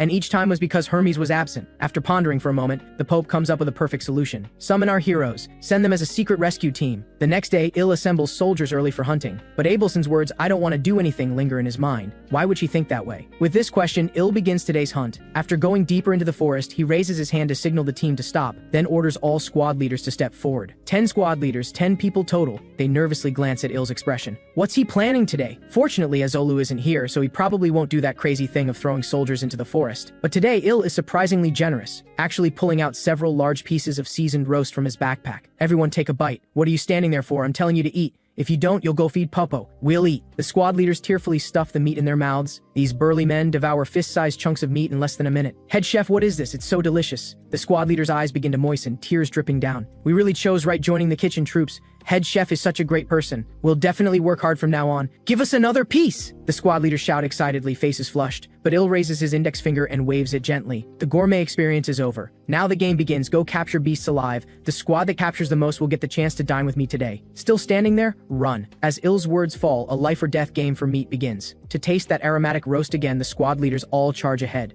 All creatures are dominated by their desires. During today's hunt, Il directly raises his level to 224. Head chef, which squad won today? Il turns around and announces the Wild Wolf Squad as this hunt's champions. They will get the chance to eat roast. The losers can only get better luck next time. Meanwhile, inside the Black Castle, a large number of demon soldiers lie in pools of blood. They all died at the hands of the same person. In moments, That person reaches the room where Saintess Abelson is imprisoned, then removes his hood. Saintess Abelson, I've come to rescue you. The person is the rescue team sent by the Pope, a hero hidden in the Holy Empire's shadows, Osel Geffen. Unexpectedly, after explaining his purpose, he's refused by Abelson, who simultaneously demands he leave. Geffen scratches his head with a smile, slowly approaching Abelson, stating that this is his mission and he must complete it. But unexpectedly, Abelson still refuses, mentioning the voracious eater Hermes. If you don't leave, I'll use holy power to notify her. But before she finishes, Geffen's heavy punch already lands on Abelson's abdomen. Sleep well. When you open your eyes again, you'll be in the Empire. Abelson is held tightly, a suffocating dizziness slowly emerging. How can he possess holy power? No, I absolutely cannot return to that place. Just as Abelson is about to pass out,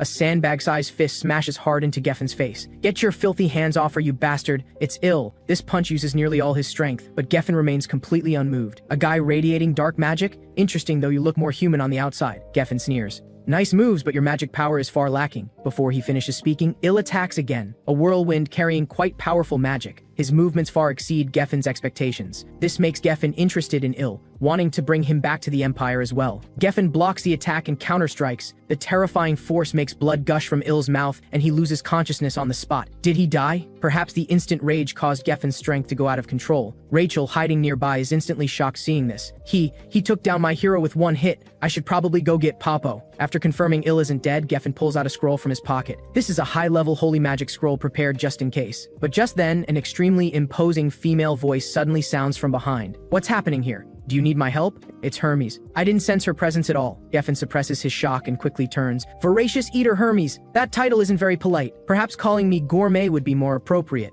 Hermes jokes with a smile. In complete contrast to Hermes' attitude, cold sweat pours down Geffen's face. Can I win? The Pope had repeatedly warned to absolutely avoid fighting the Voracious Eater, but Geffen had scoffed at this. But truly facing the Voracious Eater, he finally understands why the Pope was so insistent. I can't sense any demonic energy at all. Even at close range, he can't detect Hermes' presence at all. This isn't a good sign. It means the power gap between them is enormous. But Geffen has defeated countless opponents stronger than himself. He wants to challenge himself again. Between heartbeats, Hermes' terrifying magic power crashes down on Geffen like a raging storm.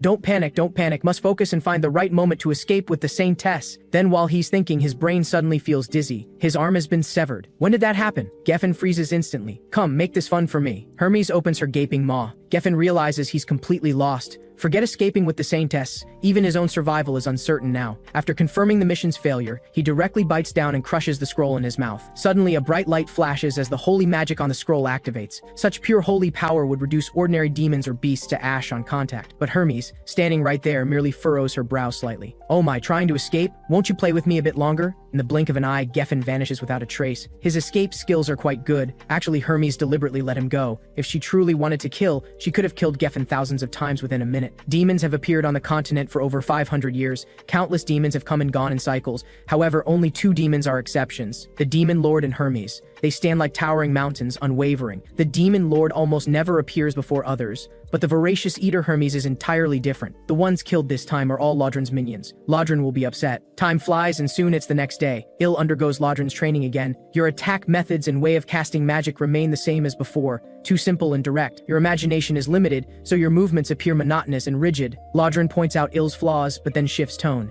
No matter how strong you are, there's always someone stronger. So for victory, using any tactics is justified. Under Lodrin's instruction, today's training officially concludes. Once he leaves, Il immediately collapses on the ground. I'm dying! Someone save me! Under the goddess Rachel's healing, Il's condition begins to improve. To you now, I'm just a healing potion, aren't I? But facing Rachel's complaints, Il's thoughts have already drifted far away. I have nothing to tell you. Become stronger, Il. Only with sufficient power can you uphold your beliefs. Saintess Abelson said I need to become stronger. Il's untimely words instantly stir Rachel's jealousy. Are you still thinking about that woman? You nearly lost your life for her. You spoke disrespectfully of the Saintess. That's punishable by divine retribution. While the two bicker, Rachel voices her confusion. That blonde assassin can clearly use holy power, so why would he attack a Saintess from his own side? Il nods in agreement. As the next Saintess, she should be extremely valuable. Either way, we can't discuss the Saintess anymore. Why? Because you like her? Il covers his ears. Enough. Stop being jealous. Contrary to his stubborn pride now, several dozen minutes later, Il lies in his quarters crying, "Let my life end now. I don't want to be human in my next life." His behavior leaves Popo completely confused. "Are you worried about that fool? I think you've come to see him as your master." To answer Popo's confusion, Rachel recounts what happened 10 minutes ago. Back then, Il was summoned to Hermes' office. "I have a serious problem right now. I'm bored." Hermes' words startle Il. What does she want now? "I want to see something interesting. You have 1 month. Go defeat a battalion commander." Seeing Il's troubled expression,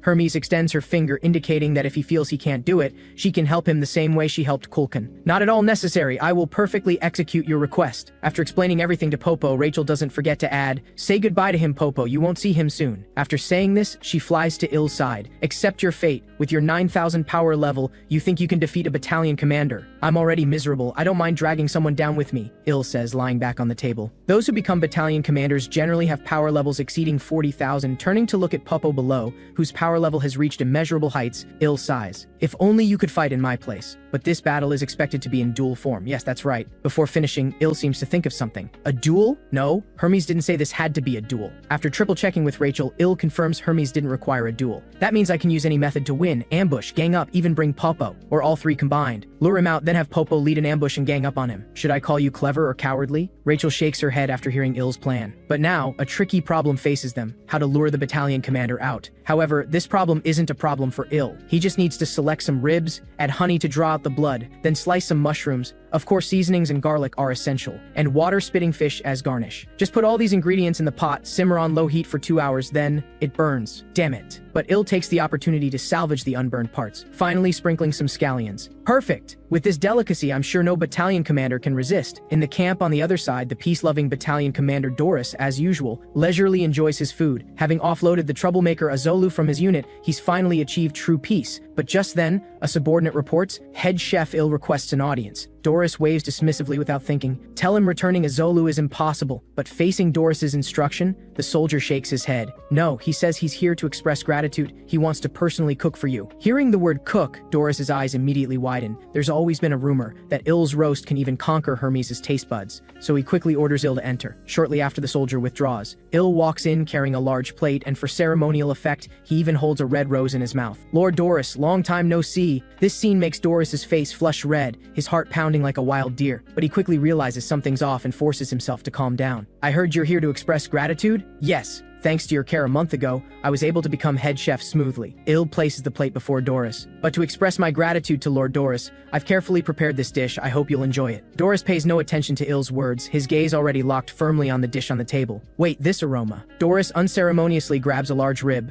the aroma making him unable to resist. Gratitude or whatever. He's already curious about the meat's taste to the point of madness. Doris stuffs the meat in his mouth and begins savoring it slowly. Then unpleasant sounds flow from this pig's mouth. "So delicious, I can't stand it. Ah!" A flash of murderous intent crosses Il's face, but it vanishes instantly. Doris doesn't notice. "This meat tastes really good," Doris says with a red face, seemingly only now feeling ashamed of his earlier behavior. "I'm glad it suits your taste." Il forces a kind smile that would make anyone think he's genuinely happy. "Then I'll take my leave." Il suppresses his disgust, turns and opens the door. But the instant he leaves the room, Il vomits up everything he ate this week. How to describe the scene I witnessed? It was nothing but disgusting, utterly disgusting. I must slaughter this pig. And so, Il delivers meals to Doris for a week, regularly feeding him meat to make him a meat slave, then taking him to the forest to finish him off. That was Il's original plan. But today, after tasting the food, Doris suddenly shows a troubled expression and stops. It turns out, tomorrow he will face a position defense battle. If he loses, he'll lose his battalion commander position. "It's all because I became like this that people look down on me." Doris looks at his bloated figure with a self-mocking smile, then devours the meat in large gulps. But Il falls into deep despair. "It's over. If this pig gets killed in the duel, a week of my efforts will be wasted, and no matter how you look at it,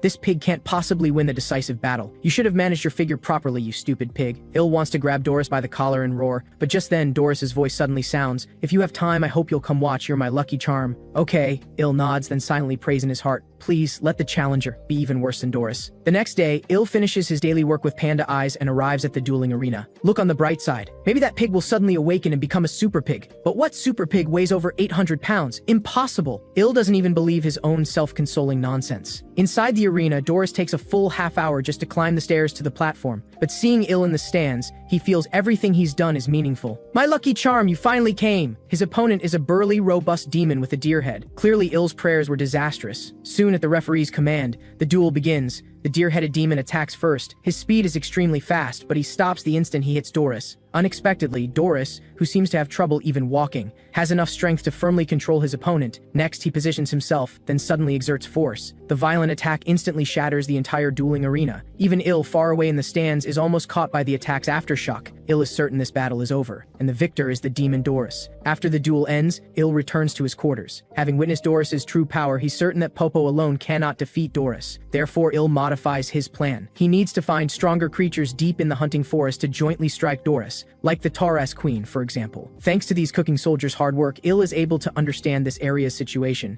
His face is full of pride. "Hero, are you planning to?" That's right, there's a saying. "The enemy of my enemy is my friend." On the third day in the back mountain forest, Rachel covers her mouth as if about to vomit any moment. After memorizing the Beast Encyclopedia for 3 days straight, the knowledge has filled her brain capacity. "Before I throw up, let's get going quickly." Il nods, then pulls out a map. The first target is 1 kilometer ahead. The cooking soldiers marked it as a monster called Simi Bufi. Rachel chimes in. In ancient language it means forest worm. Mossbeat and Estinibia has similar appearances with it. But this option is rejected because Rachel thinks this creature's attack power isn't strong. "How about that? Isn't this goddess talented? Call me the beast expert." Il is stunned.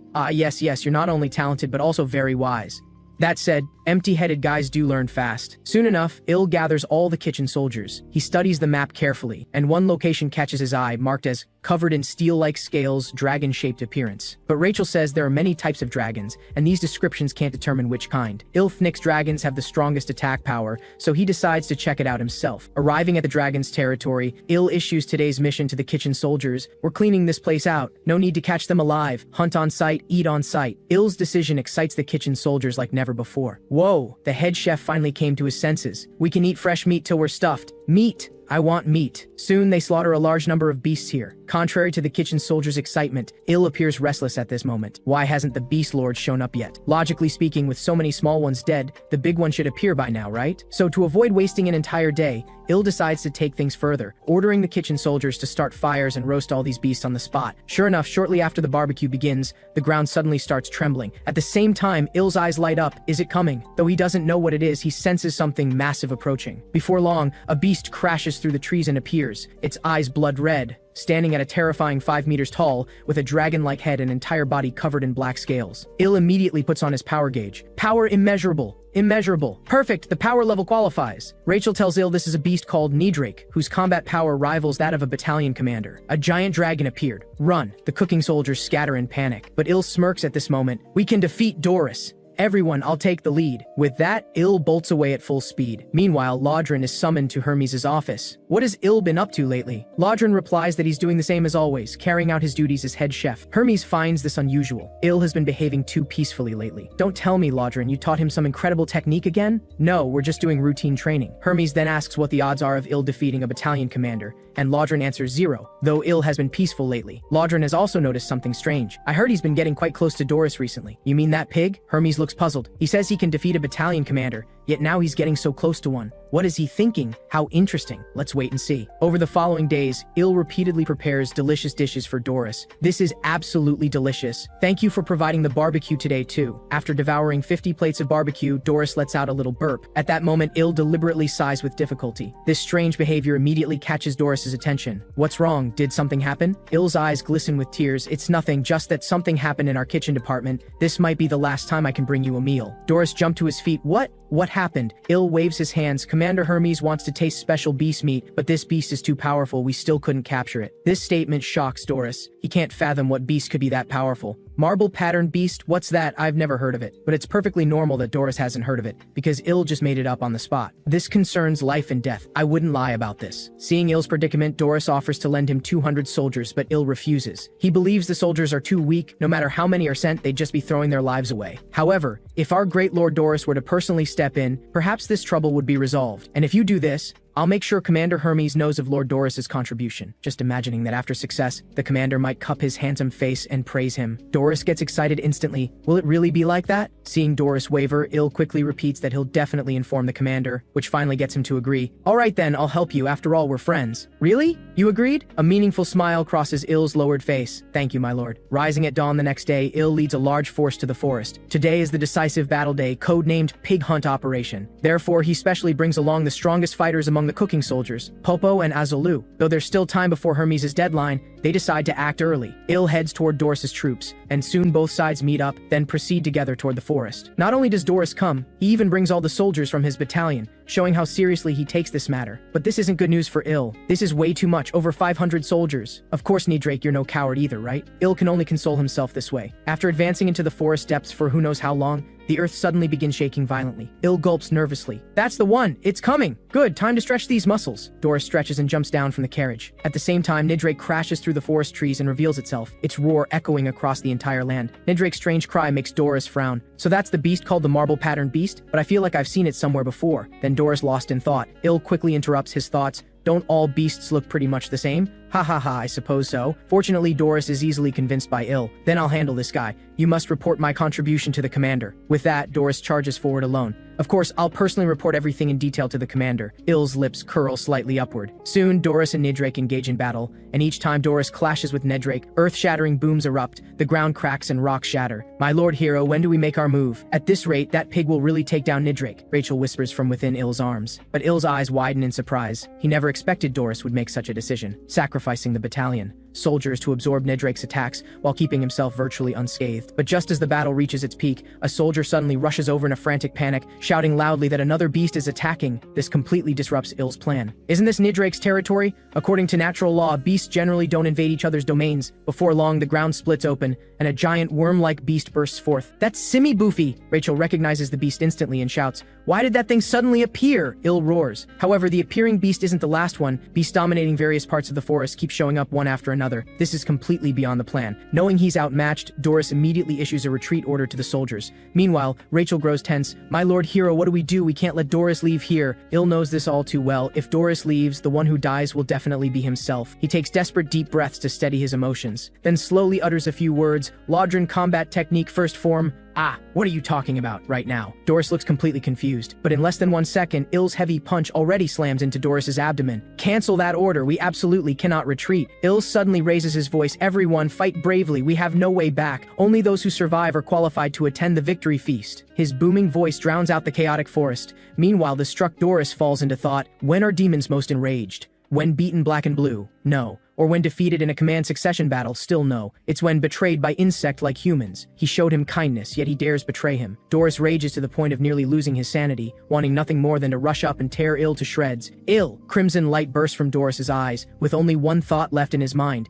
Kill Il! Doris makes up his mind and unleashes his ultimate hidden technique. Demon Bloodline Second Stage Bloom. This is a skill that trades burning one's life force for explosive power. Il is completely stunned, and even Rachel urges him to flee immediately. But Doris's attack is indiscriminate and lethal. His battle aura spreads outward with himself as the center, and the beast Simabufi near Doris dies instantly. Fortunately, Il is far enough away so his injuries aren't too severe, but Doris's rage doesn't diminish in the slightest. I'll tear you to shreds. At this critical moment, Il remembers he still has his 2 trump cards. Popo and Azulu, where are they?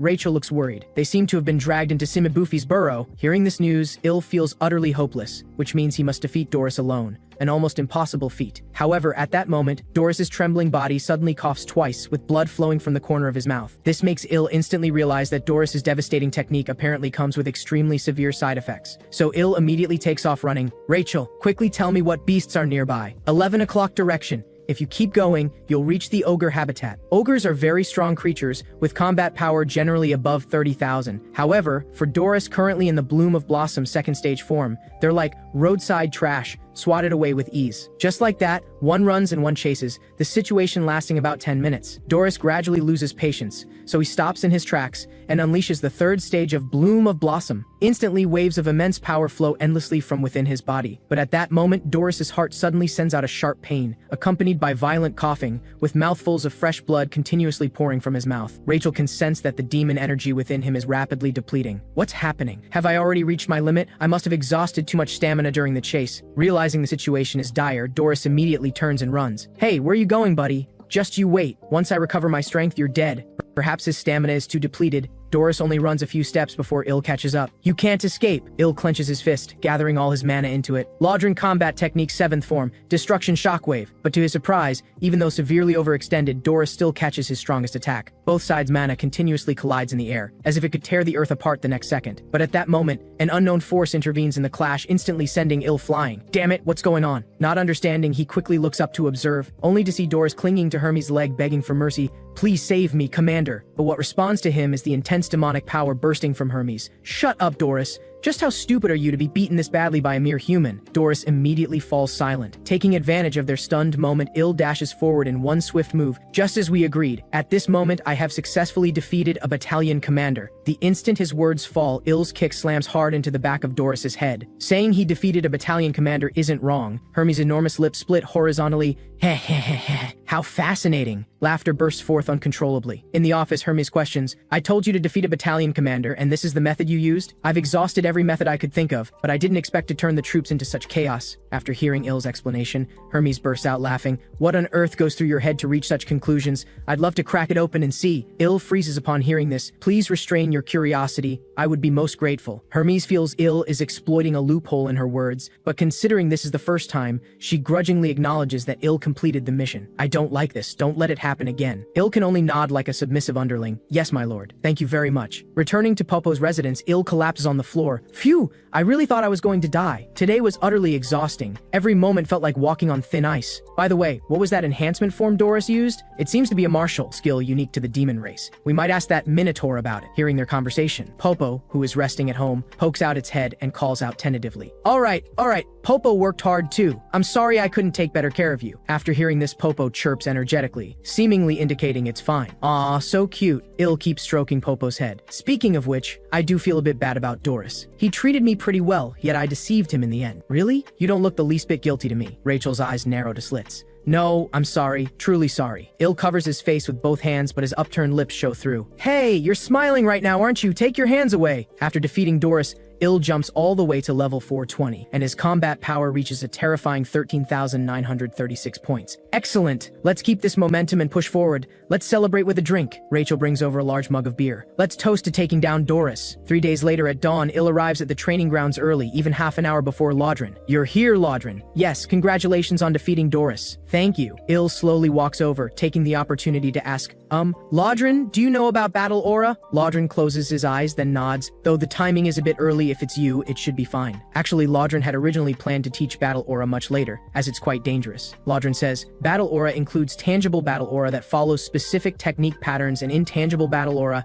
that has no patterns to follow. Intangible Battle Aura is much rarer, and the Bloom of Blossom that Doris used belongs to intangible Battle Aura. According to Il's understanding, the first type is an attack skill, while the second is a buff skill. Lodron continues explaining, Evolution Form is an ancient combat skill. Anyone who can use demon energy can learn it, but very few use it because it comes with extremely severe side effects. Il falls into thought, is it possible for me to learn this evolution form skill as well? I seem to have dark magic within me too. But Lodron explains that it merely exists within his body, not dark magic generated by himself. Then it shouldn't be a problem. Even if something goes wrong, we still have Lady Abelson here. Il wants to learn this technique even though it's dangerous. Lodron holds his forehead, bowing his head in thought for a long time. So Il immediately kneels down and grabs Lodron's leg. If you don't teach me, I'll die. You know Commander Hermes' temperament. She might make me duel a regiment commander tomorrow. Under his desperate pleading, Lodron can only agree, but be prepared as it may endanger your life. Understood. Every moment I'm here, I'm gambling with my life. Then let's begin. Meanwhile, in the underground prison of the Galen Empire's cathedral, at this moment before the Pope, hangs a bloody and battered man, none other than Osel Geffen. Having failed the mission to rescue the Saintess, he has become a criminal. His cracked lips tremble. The Pope, is it starting? Another round of torture. Torment disguised as penance. The Pope nods, acknowledging Geffen's words, I'll give you a chance to atone for your crimes. The Pope's nauseating words make him want to retch, but Osel doesn't want to die yet. What chance? Kill Abelson Mariette. The Pope's expression turns cold. Geffen suspects he misheard. What did you say?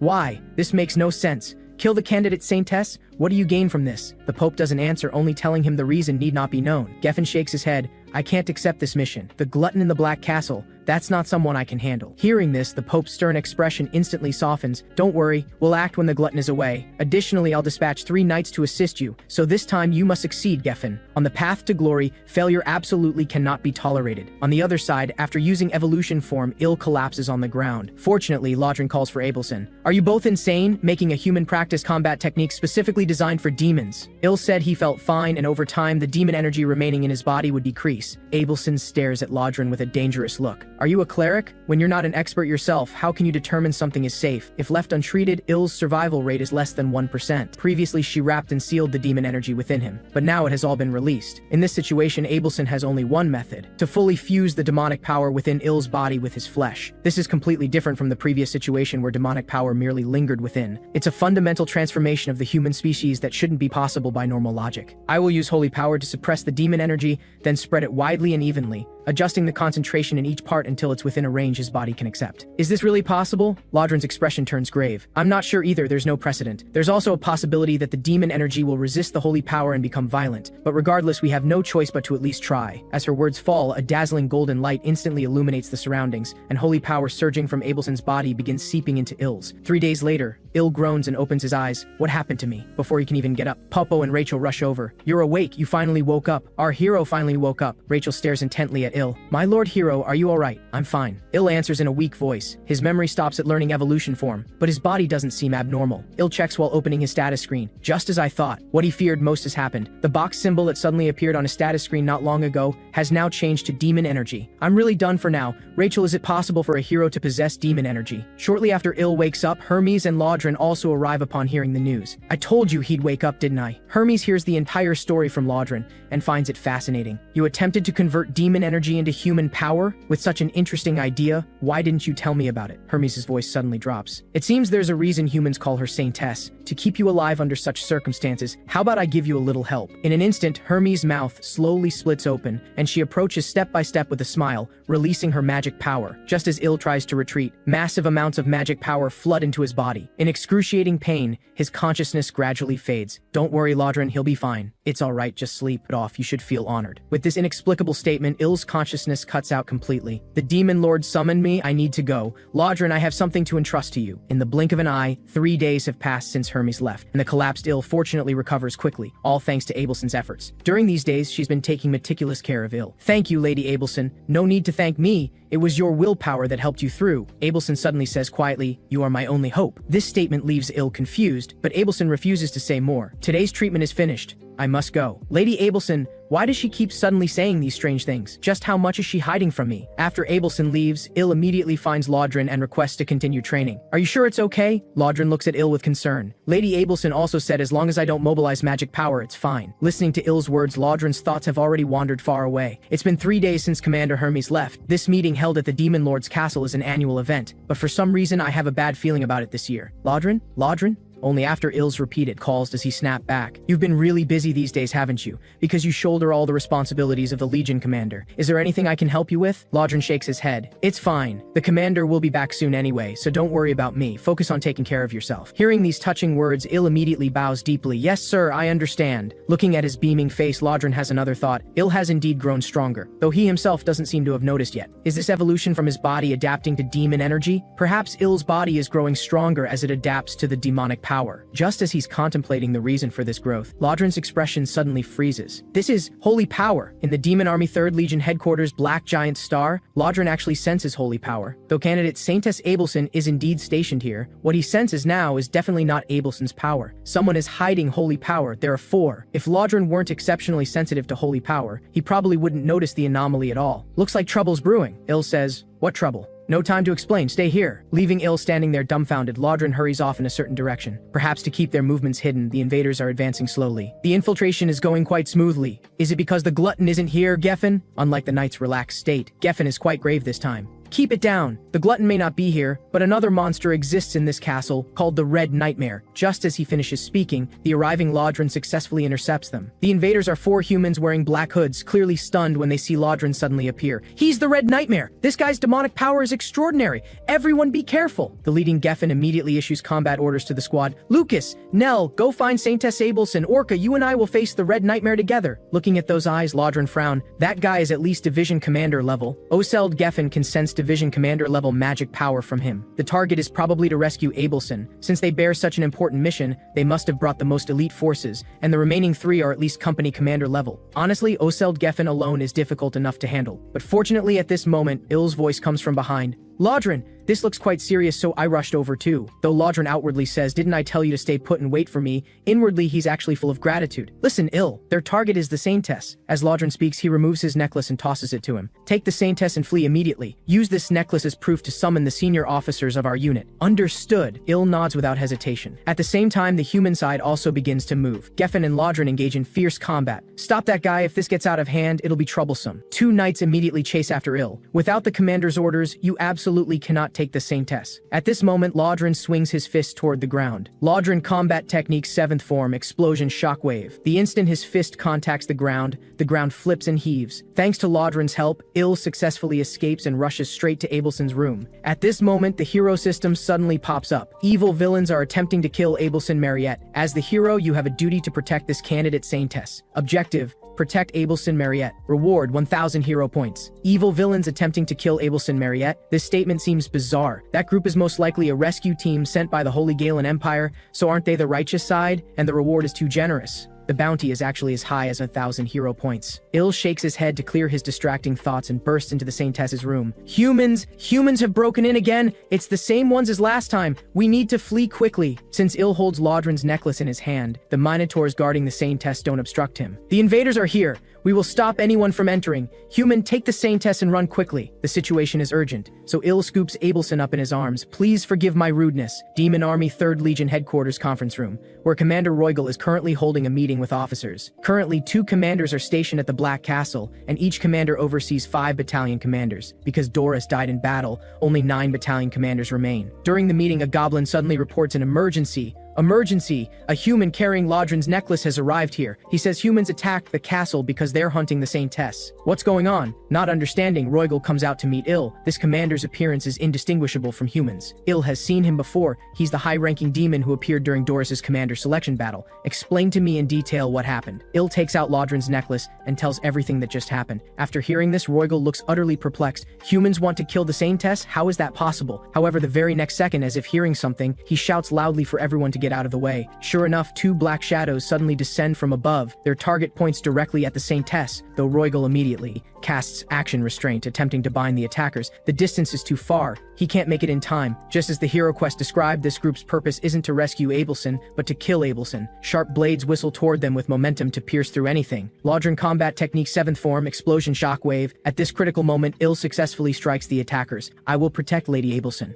Ill sends Lucas flying with a single punch, successfully rescuing Abelson. Lucas steadies himself and speaks, I didn't expect the Demon King's army to have another hero. Ill says, you've lost. The city's forces will converge on this location very soon. No matter how powerful you are, you can't hold off an entire legion. Surrender now. Ill curls his lips into a cold smirk. Lost? Are you sure about that? Lucas suddenly begins chanting, this flesh of mine belongs to the gods. Let it become flaming arrows and return to the heavens. I call upon the divine to grant me strength to vanquish evil and slay demons. Roigel's face drains of color at the sight of the flames. Is this sacred magic? He cries out in disbelief. This man is actually casting a self-immolation spell. He's completely insane. At this moment, only Ill, Abelson, and Lucas remain within the wall of fire, completely cut off from the outside world. Lucas says with confidence, the high-ranking demons outside can't easily pass through this firewall, so abandon the Saintess hero. Ill demands in confusion, you're both human, why do you want to kill her? Miss Abelson is one of your own people. Lucas scoffs, one of our own? You're an idiot. You've been watching all this unfold and you still haven't figured out the truth? Abelson quickly explains, Mr. Ill, the Holy Empire was abandoned by the gods a long time ago.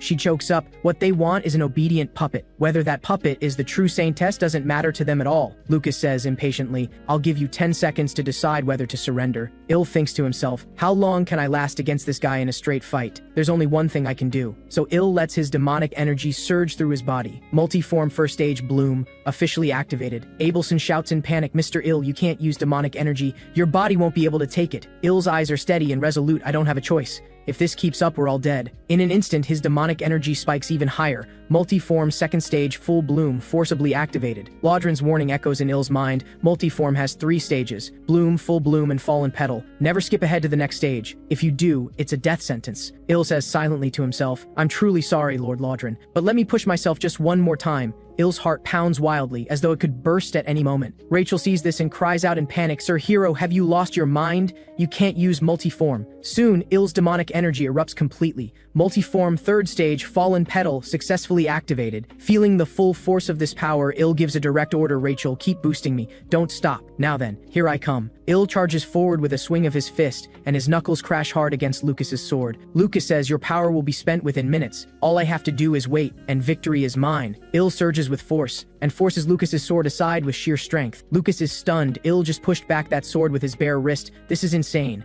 Ill seizes the opening and drives a straight punch directly into Lucas's chest, saying, "I don't think you'll be waiting that long." Lucas roars in pain and fury. "You actually resort to such petty tricks." Ill's breathing is ragged, and exhaustion begins to creep through his body. He's reaching his limit. He thinks with quiet dread, "But if I go down, what happens to Abelson?" Laudron's warning rings out in his mind once more. Multiform is a technique that pushes the body to its absolute limit. Using combat skills in that state will cause the body to completely break down beyond recovery. But Ill thinks to himself, "Still, that beautiful woman Abelson is crying her heart out right in front of me. Forget it. Even if my body breaks down, I'm going to fight." Ill knows his body has already gone past its limit. Even if he stops now, there's no way to prevent the breakdown. With no way back, there's only one option: give it everything. Abelson watches in deep worry. If I use holy power on Mr. Ill carelessly right now, his body could explode. Abelson prays with all her heart, "God, please, don't take him away." Two kinds of energy begin to swirl around Ill's body. Lucas bursts out laughing in shock. He's actually going to use two combat skills at the same time. Is he trying to self-destruct? Ill leaps into the air and unleashes Laudron Steel Martial Arts Type 1 Slaughter. Lucas charges forward with a roar. "Come on then, you heretic. I'll send you straight to hell." Ill throws a heavy, thunderous punch straight at Lucas's face. Lucas dodges it with ease and sneers. Pathetic. Ill tightens his fist and presses forward. There are plenty more where that came from. Don't celebrate yet. His energy form suddenly shifts. A variation of Laudron Steel Martial Arts, Chain Strike Slaughter. The next instant, countless fists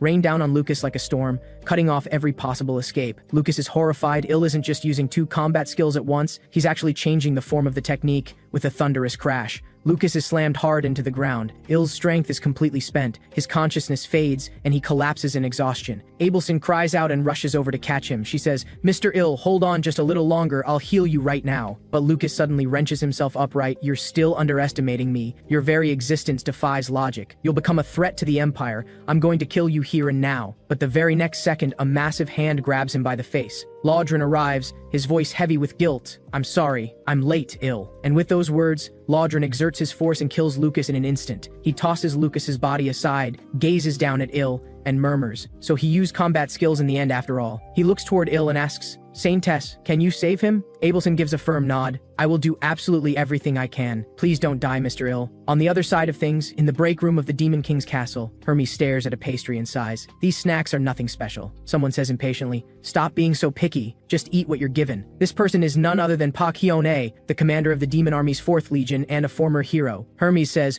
"When is our dear Hyone going to learn some respect for others?" Just then, a hamster comes sprinting in with a report. "Lord Hermes, urgent news. The Galen Empire has launched an attack. 4 knights have invaded. Among them is a hero-class individual. There are already many soldier casualties." Hermes narrows her eyes with suspicion. The Legion commander meeting was moved up without warning, and the humans chose that exact moment to strike. That's quite the coincidence, isn't it? "Your Majesty, the Demon King?" A few days later, Ill finally wakes up. He says weakly, "Wow, I actually made it out alive again." Rachel grabs him by the hair and screams, "You absolute lunatic. You have no regard for your own life whatsoever. You might as well have just died." Ill winces through the pain. "I really thought I was going to lose this time." Rachel shows no mercy. "You did lose. You pulled off the combat skill, but that monster took the hit and survived. Laudron happened to show up out of nowhere and took the monster down, saving your life. He finished it off in just a few moves. It was incredible. After that, the Saintess and Laudron took turns looking after you every day. Popo and I also came by sometimes to keep you company. Everyone said it was a miracle from the heavens that you made it out alive." Ill slowly extends his index finger toward Rachel. Rachel backs away in alarm. "What are you doing? Are you about to smack me again?" But Ill gently pats her on the head and says softly, "I'm sorry for making you worry. Thank you for everything, Rachel." Rachel's cheeks flush slightly. "It's nothing. Don't make it weird." A few hours later, Laudron comes to check on Ill. He mutters beside him, "Ill,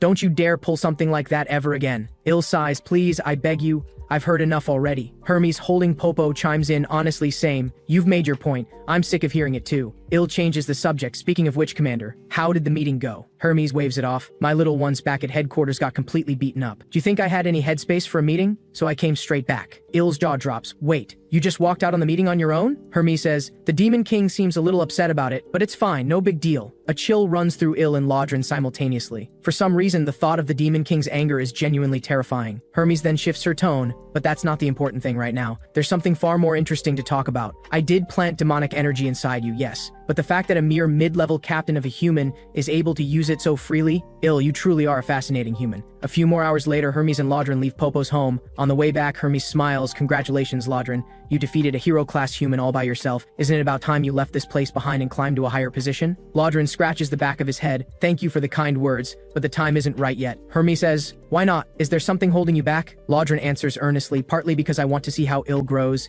and partly because I still have much to learn from you. Hermes hears this and can't help but let a smile of quiet satisfaction cross her face. Then she shifts back to business, now back to the matter at hand. The human invasion threw the city into complete chaos, and everyone seems to have gotten a little lax and complacent, so I've decided to hold an all-platoon commander selection tournament for the entire 3rd Legion. Meanwhile, Il is at home browsing the hero shop. Ever since it was upgraded to intermediate level, quite a few new things have appeared. Il studies the equipment tab, thinking it over. Should I gear myself up with a set of armor for protection? He purses his lips and shakes his head. These are all standard armor pieces. No stat bonuses attached. Not worth it. Il sighs, there are so many conditions tied to equipment, I can't make heads or tails of any of it. He makes up his mind and decides to upgrade the combat power meter first. It's the most practical option. Il stares at a new option. Generate combat skill or magic? What on earth does that mean? He takes a guess. This probably isn't an item. It must be the ability to generate a personalized technique. The system chimes. Hero points reduced by 500. Begin generating combat skill. Begin. Il has a moment of realization. So it turns out it converts movements into skills like this. He begins recording his own movements and mana fluctuations. The system chimes again. Recording complete. Generating combat skill. Physical balance optimization. Il can't help but gasp. This is one of those brand new generation systems. This is insane. My life is finally getting on the right track for a proper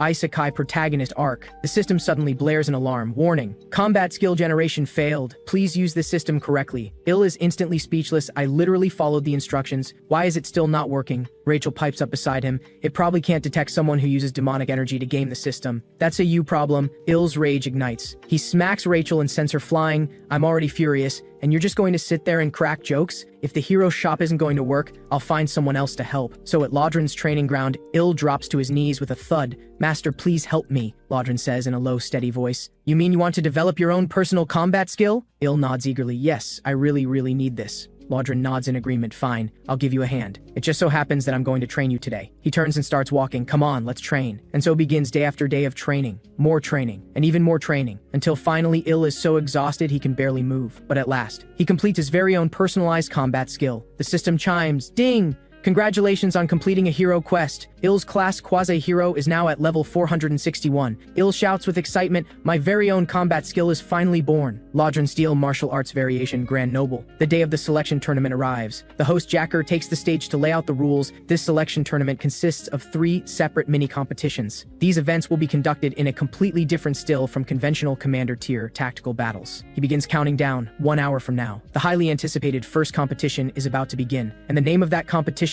is the Killing Race. At this moment, a figure approaches Il. It's Pak Hyun-a. She opens with, I've been watching you. You're a human, aren't you? You look like an ordinary hero on the surface, but I can sense a subtle trace of demonic energy inside you. Il immediately breaks out in a cold sweat. Lodrin rushes over just then. Excuse me, could I ask you to step aside for a moment, Commander Pak Hyun-a? There's an order I need to pass on to the cooking squad leader in private. Pak Hyun-a gives a puzzled look, a private order for this guy, but she reads the room and steps away. Pak Hyun-a thinks to herself, they didn't consume the human. They actually let him work in the army. I didn't expect coming here to yield something far more interesting than I'd imagined. Meanwhile, Lodrin lowers his voice to warn Il. Pak Hyun-a is the commander of the 4th Legion. Like you, she was once a hero. Even though she's here under the Demon King's orders to observe the tournament, it's best to keep your distance. Il nods in understanding. Got it. But what was the order you just mentioned? Lodrin says, Lord Hermes wants you to make it into the top 8 of this tournament no matter what. Otherwise, she'll hand you over to the 2nd Legion's Research Institute as a rare specimen. 2 hours later, the competition officially begins. Roigel starts explaining the rules.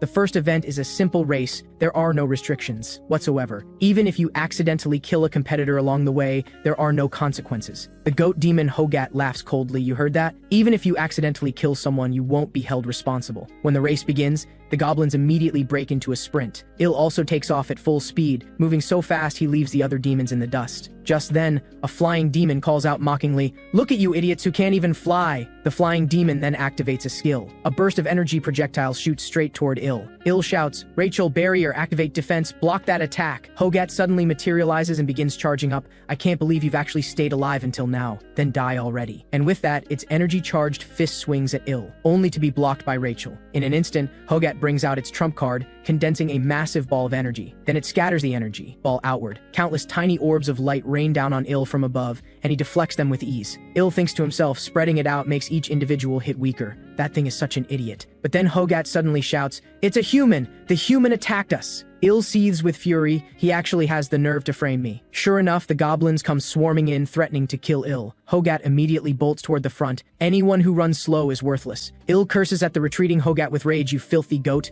When I catch you, you're dead." Il quickly turns to Rachel. "How many people are still ahead of us?" Rachel says, 76 people have already crossed the finish line. Only 24 spots left. Just then, a goblin charges into Il and almost knocks him down. Damn it, at this rate, I'm going to be eliminated. There's no choice. I have to activate Grenoble. The next second, Il decks the goblin with a single punch. He activates Grenoble Type 1 Grim Step. In a flash, Il's silhouette blurs as he weaves through every attack, and then he bursts forward to the front. His speed is so extraordinary that the goblins can't even track his movements. Roigel announces the standings. A total of 95 participants have arrived. Only 5 spots remain. Il grits his teeth and presses harder, thinking, "I have to claim one of those spots." Very soon, Il spots that wretched goat demon. Il accelerates and taunts, "Caught you now, didn't I?" Then he activates his combat skill, Reladrin Steel Martial Arts Type 3 Savage Rush. Il drives forward and throws his punch. Hogat is sent flying straight into the wall at the finish line. Roigel announces at the top of his voice, 99th, Hogat, and the 100th participant to cross the finish line, Il. Il breathes a sigh of relief. I actually pulled it off. Hogat, smashed into the wall, explodes with rage and screams for Il's blood. Roigel quickly steps forward and kicks him aside. The race is over. No private fights on the competition grounds. That night, in the dense forest, Pakyeon-A and Hermes appear quietly.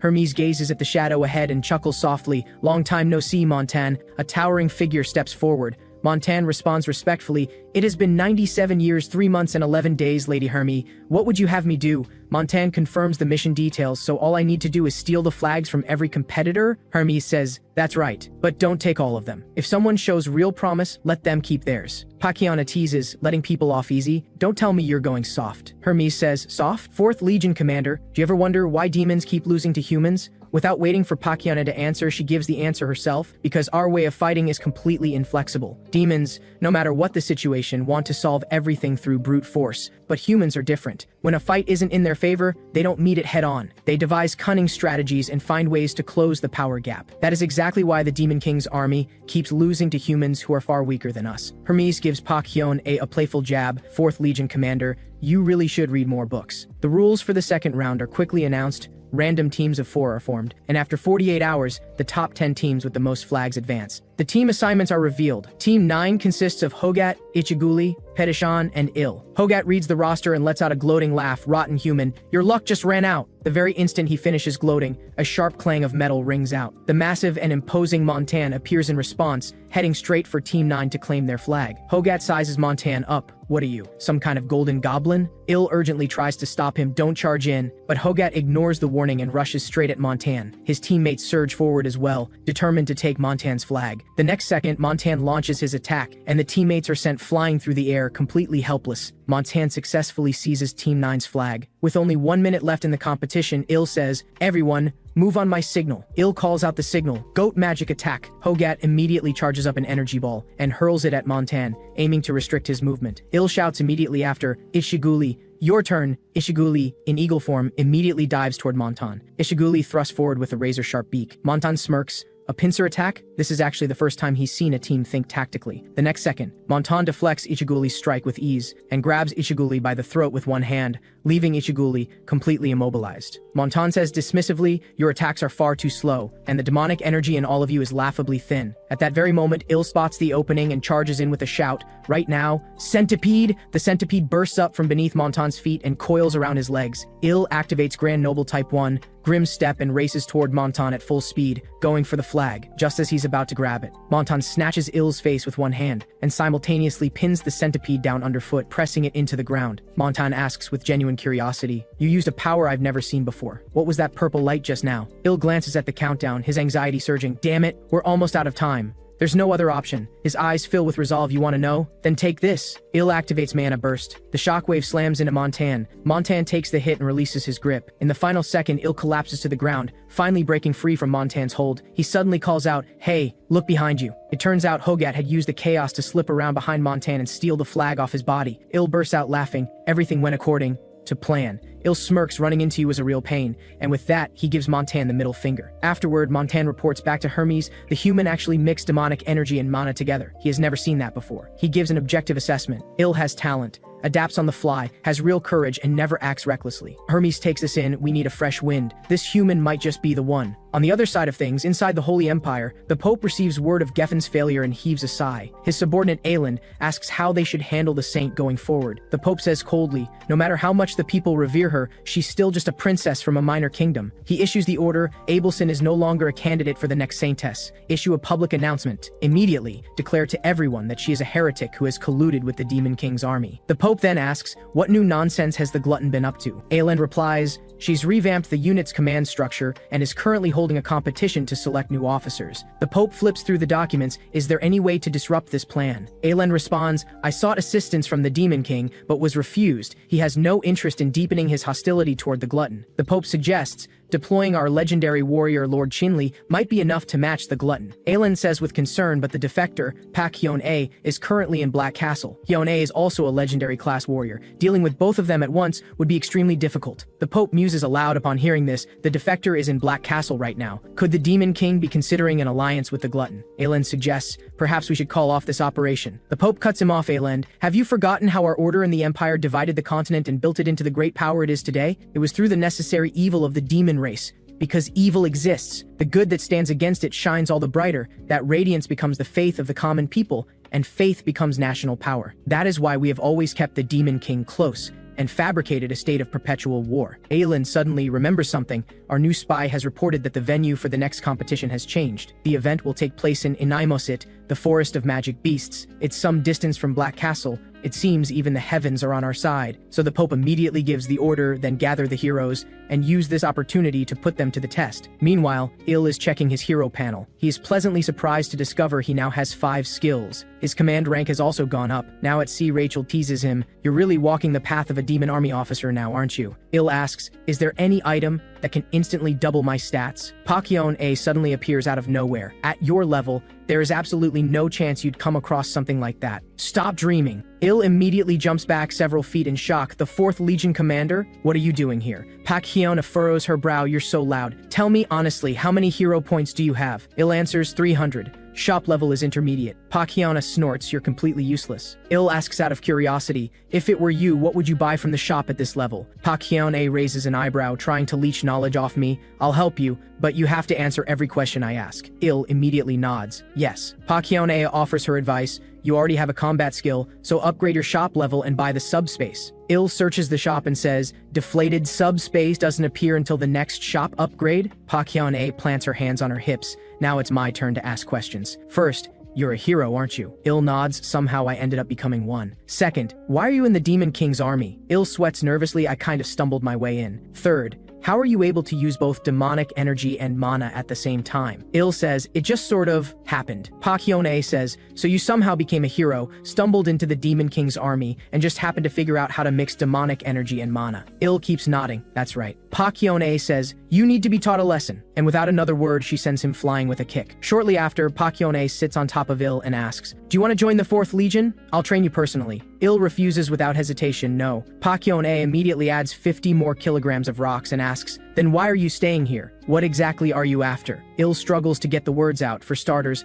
Lord Hermes would probably kill me if I tried to leave. Pakione presses further. And your next goal? Il answers seriously, marry the rich blonde girl and be a great dad to 5 kids. Pakione is thoroughly unimpressed. Fine. Suit yourself. Hermes isn't going to let you go anywhere anyway. After Pakione leaves, Il mutters to himself, besides, I think I'm starting to actually like it here. On the day of the 3rd round, Il gets everything ready, then says his goodbye to Popo, be good and watch the house. I'm going to win first place. Rachel confirms the itinerary, first to the arena, then we take the teleportation array to Inamasit. Il nods, let's go. To the land of magic beasts. Inamasit. In the land of magic beasts, Il is having an absolute blast, taking down creature after creature. Just then, the rules for the 3rd round are announced. The competition ends when 10 of the 24 participants have been eliminated, and floating above Il's head is none other than a tracking orb. This orb reveals the location of all participants every hour, functioning somewhat like GPS. Rachel marvels at it. The demon army's magical capabilities are genuinely remarkable. To cast a spell this complex is no small feat. Il makes up his mind. He needs to take these flowers and get out of here first, or the enemies will catch up. But the very next second, he is ambushed. A magic beast roars, human, I finally found you. We're settling this once and for all. And the beast is none other than Hogat. Meanwhile, on the other side of Inamasit, near the spatial teleportation gate, Roygal lies sprawled in a tree, grumbling, what a pain. They always stick me with guard duty like this. A goblin below tries to reason with him, please don't say that. This is the only teleportation gate connected to the castle.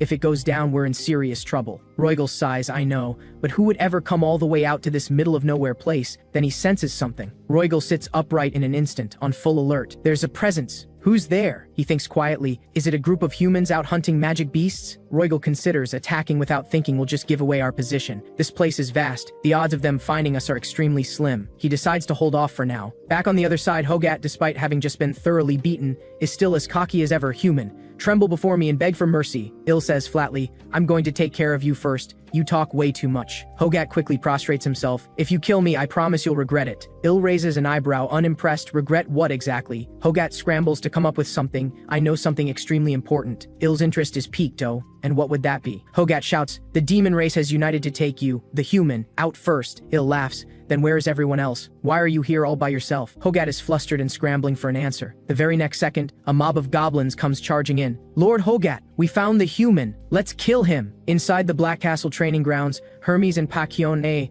monitor the competition through surveillance. Hermes chuckles lightly. I really didn't expect everyone to be ganging up on Il. Pakione rolls her eyes, stop gloating. The communication orb suddenly crackles to life, and Roygal's panicked voice bursts through. Lady Hermes, the humans are trying to shut down the teleportation gate. We're in critical danger. The next instant, the communication orb is sliced apart. The surveillance feed immediately goes dark. Hermes calls out in a low, serious tone, Lodrin. Lodrin responds instantly, understood. I'm heading there right now. Hermes analyzes the situation grimly. These humans came prepared. Our intelligence has definitely been compromised. Who leaked the information? Meanwhile, in the forest, Il is crouched in the tall grass, fuming. How can they all just gang up on me like this? This is supposed to be a competition. Rachel whispers softly, shh, don't let them find you. Il quickly ducks down and holds his breath, not daring to make a sound. A group of goblins comes sweeping through, and upon finding nothing, they shuffle off in disappointment. Il exhales in relief. That was way too close. He slumps down limply. That was absolutely nerve-wracking. How long am I supposed to hold out like this? Rachel suggests, what if you started a magic beast brawl right here? Anything useful in the hero shop? Il opens the shop, here's hoping there's something to get me out of this mess. His eyes suddenly light up. Oh, this item looks promising. It might actually come in handy. Just then, a figure in black robes approaches and speaks. Are you the hero everyone's been talking about? The figure removes their hood, and the large group behind them follows suit. Il gets a clear look at their faces, and freezes. There are humans here? Something tells me this is not going to end well. The leader of the black-robed figures introduces himself. I am Hero Andrew Ta Ilor. The system suddenly blares an alarm. Quest triggered. You've encountered a hero team. Survive by any means necessary. Il immediately drops to his knees, Senior. I'm Il, a rookie hero. What brings you all the way out to such a remote place? Andrew responds coldly, hunting demons. Il exclaims, that's so cool. Wiping out the demon race. Justice has arrived. Il stands up and gives a bow. Then I'll go take care of some demons too. And with that he turns to leave. Andrew immediately draws his sword upon seeing this, and swings it toward Il, saying, there's also the matter of executing human traitors. Just at that moment, Hogat arrives with a mob of goblins. Found the human. Hogat laughs obnoxiously. Human, did you really think you could escape the great Lord Hogat? Il's mind races and he shouts at the top of his lungs, all participants, join me in singing the 3rd Legion anthem of the demon army. Hogat and the goblins stare at Il with utterly blank expressions. Andrew is completely baffled, thinking, Has this guy lost his mind? Il takes the lead and belts it out first. We are the mighty demon army. Hogat and the goblins instinctively join in, crush the humans, devour the humans. Il seizes the moment to rile them up. That's the spirit. As proud warriors of the demon army, it is our duty to slay the enemy for the demon king. Charge. The next second, Hogat immediately leads the goblins in a charge. That's right, go crush those humans. Il puts on a theatrical display of emotion, comrades. I will forever honor your noble sacrifice. And the moment he finishes, he turns and runs. As he sprints away, Il worries to himself, they won't hold out for long. I'll be caught up to in no time. What do I do now? Suddenly something grabs Il by the back of his collar. It's Roygal, his expression grave. The human assault has brought down the teleportation gate connecting to the castle. Il urgently asks, what about the gate guard unit? Roygal sighs, likely wiped out entirely. I barely made it out alive myself. Il is stunned. Wiped out, there were only about 40 of them at most. Roygal says, every single one of them was at platoon commander level or above, 3 at company level, and 1 at division level. Il panics. Then how are we supposed to survive? Roygal says plainly, there's no way around it. We're going to die here. And you've had a tracking spell put on you, haven't you? Il scrambles in fear. Can't it be removed? Don't you know a little magic? Roygal refuses. It would take far too long. I don't have time to waste on that. The tracking orb suddenly sounds an alarm. Danger! A masterclass magic beast has appeared nearby. Il's eyes light up at the sight of it. With this creature around, there might actually be a way out. Il turns to Roygal and says, I have a brilliant plan. On the other side, Andrew finishes off the demons and gives a cold command. The traitor hero has fled. Everyone move out. The hero team moves swiftly. Andrew senses the presence ahead. The traitor is not far to the east. At that moment, the most powerful predator of Anomicet, the giant man-eating plant, rises up before them. Andrew calculates quietly. It's not unbeatable, but the casualties would be severe. Very soon, the giant man-eating plant begins to stir restlessly. Andrew immediately gives the order, you lot, keep the beast's attention on you. The traitor on top of the plant is mine to deal with personally. It turns out Il and Roygal have climbed up onto the man-eating plant and won its favor using pheromone perfume, convincing it to help them. The two are standing on top of the plant in female disguise, taunting Andrew. Andrew stares at the scene in front of him, absolutely speechless. The next second, he leaps toward the man-eating plant. Il shouts, he's coming! Watch out! Roygal says calmly, I know, and blocks Andrew's attack. In no time, Andrew unleashes his signature technique, Advanced Hero Swordsmanship Type 1 Hero's Path. He swings his blade in a fierce and relentless assault. The other heroes rush in at the sight of this,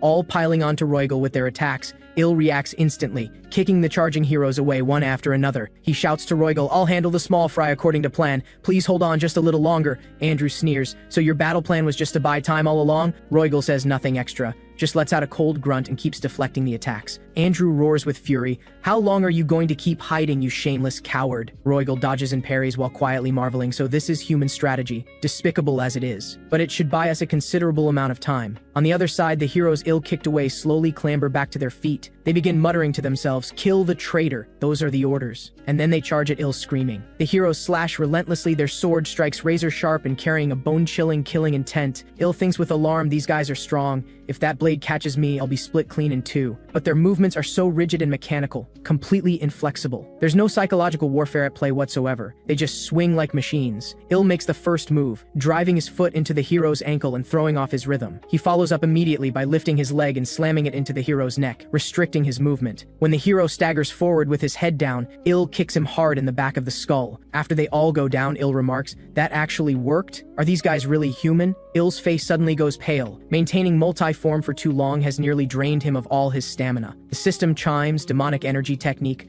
upgraded from C rank to B rank. A pair of horns suddenly sprouts from the top of Il's head. His body begins to change as it fuses further with the demonic energy. Meanwhile, Roygal and Andrew are still locked in fierce combat. Roygal is gradually losing his footing, thinking to himself, I'm running out of steam. And this beast won't last much longer either. Andrew taunts, you're really nothing special, are you? Your little escape plan ends here. We heroes grow stronger with every demon and magic beast we kill. I'm already at level 983. Once I take down this meat shield beast, I'll hit level 1000. And with that, Andrew lets out a battle cry and charges forward, clashing with Roygal in a fierce mid-air exchange. The two grapple and land on top of the man-eating plant, and the vegetation beneath their feet shudders violently. Roygal is steadily losing ground, forced to keep moving across the plant to dodge. Andrew laughs wildly. The moment I level up, I can finish off a small fry like you in the blink of an eye. And with that, he raises his sword and aims it at the man-eating plant, ready to harvest the massive experience points. Roygal lets out a cold snort, then activates his skill, Living Restraint, Multi-Bind. Chains explode outward in an instant. Andrew, caught in the chains, roars, a binding skill? What do you think this cheap trick is going to accomplish? Roygal's voice takes on a mysterious tone. We have a hero who can level up on our side too. And with that, Il appears from behind Andrew, radiating a sharp and deadly aura. Andrew says in horror, "What happened to you? Are you some kind of demon?" Without a word, Il drives his fist straight into the man-eating plant's core. The system goes wild with level-up notifications. Il's level shoots up rapidly. The giant man-eating plant crashes to the ground, its enormous body slowly going still. Il looks over at Roygal and says, "You've worked hard." Then he immediately turns to provoke Andrew. "Get ready, because next I'm coming for you." Andrew seethes with rage. "You really think you can beat me?" He unleashes his trump card, Advanced Hero Swordsmanship, Type 3, Execute. Il raises his hand and blocks the attack cleanly. Il suddenly surges with force and knocks Andrew back several meters on the spot. Andrew refuses to give up, roaring as he launches into Advanced Hero Swordsmanship, Type 7. Il sidesteps and sends him flying with a single kick. With a thunderous boom, Andrew is kicked so hard he crashes into a solid wall. He asks in disbelief, "What are you exactly? Are you actually a demon?" Il walks toward him slowly. "You know something? I've always fought people stronger than me." Then he drives his foot into Andrew again, sending him into an agonized cry. Then Andrew is grabbed by the face and slammed down hard into the ground. The pain nearly knocks him unconscious. Il holds him by the face and continues, "So I've come to realize something." He swings his fist, pouring every ounce of fury into the blow, saying, "Levels are nothing but meaningless numbers." After the fight, Il can no longer hold himself up. Racked with pain, he collapses to the ground. Roygal walks over and pours a red liquid into his mouth for him to drink. Il sits up and says, "What on earth is this awful medicine?" Roygal explains, "Your pet sprite brought it." Rachel comes flying over in tears, clutching a medicine bottle. "This is a high-grade healing potion. Drink another bottle." Il asks in confusion, "Where did all these high-grade potions come from?" Rachel hugs the bottle and answers, "They dropped off the dead heroes." Il says, "So now that I've killed my own kind, not only am I not penalized, I actually get experience and loot. I'm starting to feel more and more like a villain." Roygal reassures him, "That's only by human standards. From where I stand, you're fine. Don't get hung up on what humans think. Right and wrong have never been absolute." Il is moved upon hearing this. "Is this your way of comforting me? I'm not used to it." Roygal gives him a light kick. "Shut up, get some rest, and stop talking nonsense. I already called for backup before communications went down. Someone will be here soon." Il smiles. "You're the smart one, as always." Before long, Lodrin comes rushing in and quickly constructs a makeshift teleportation gate, sending everyone back through it. Very soon, the group returns to the 3rd Legion of the Demon Army. Il stares at the scene of devastation before him, struck speechless. His voice trembles with anger. "How did our home end up like this?" The next second, Hermes appears. Pak Hyun-ae demands furiously,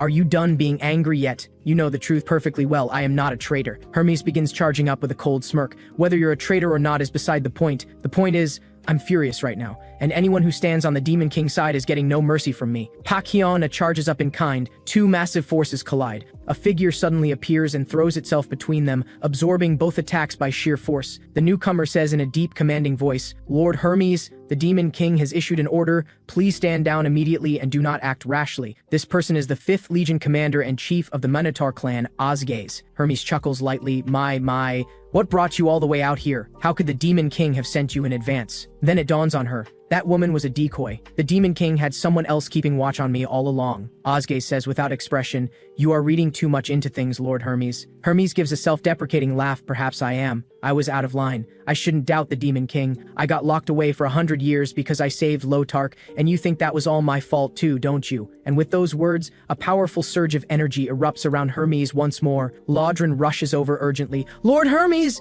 both of you, please stop this at once!" Osgaze turns to look at the newcomer and exclaims in surprise, "Lodrin, what are you doing here?" Hermes lets out a cold snort. "Fine, that's enough for now. You should be grateful to your nephew, Osgaze." Afterward, Il is resting at home receiving treatment. He wonders in confusion, what was all that fighting even about? Even the demon army is a complete mess. Abelson says, "At the very least you've made it to platoon commander. Are you really planning to stay in the demon army?" Il says, "I think so. This whole ordeal has made me an enemy of Galen, and I have no way to go back to the human world anymore. I've grown horns and I can use demonic energy. But come to think of it, the heroes I ran into this time, aside from the strongest one, the rest of them seemed a bit off. Their eyes weren't focused, and their expressions didn't change even as they died." Il looks at Abelson. "Do you know something about what's going on?" Abelson shakes her head. "I honestly don't know either. After all, I was driven out. The Holy Empire has many powerful heroes. As for how the Holy Empire produces so many heroes who grow so powerful so quickly, that the outside world has no way of knowing." Lodrin suddenly appears. "Sorry to interrupt. Lord Hermes is asking the two of you to come by." In Hermes' office, she says, "Today's agenda is an errand. I need to reinstall a spatial interference mana field." Il looks completely lost. Spatial interference? What on earth is that? Hermes says, "Installing it prevents assassins from teleporting directly into your room. But only the 2nd Legion can produce this kind of device." Il and Abelson both go wide-eyed in alarm. "Don't tell me you're sending us on a field assignment?" Hermes says, "That's right. I'm assigning the two of you.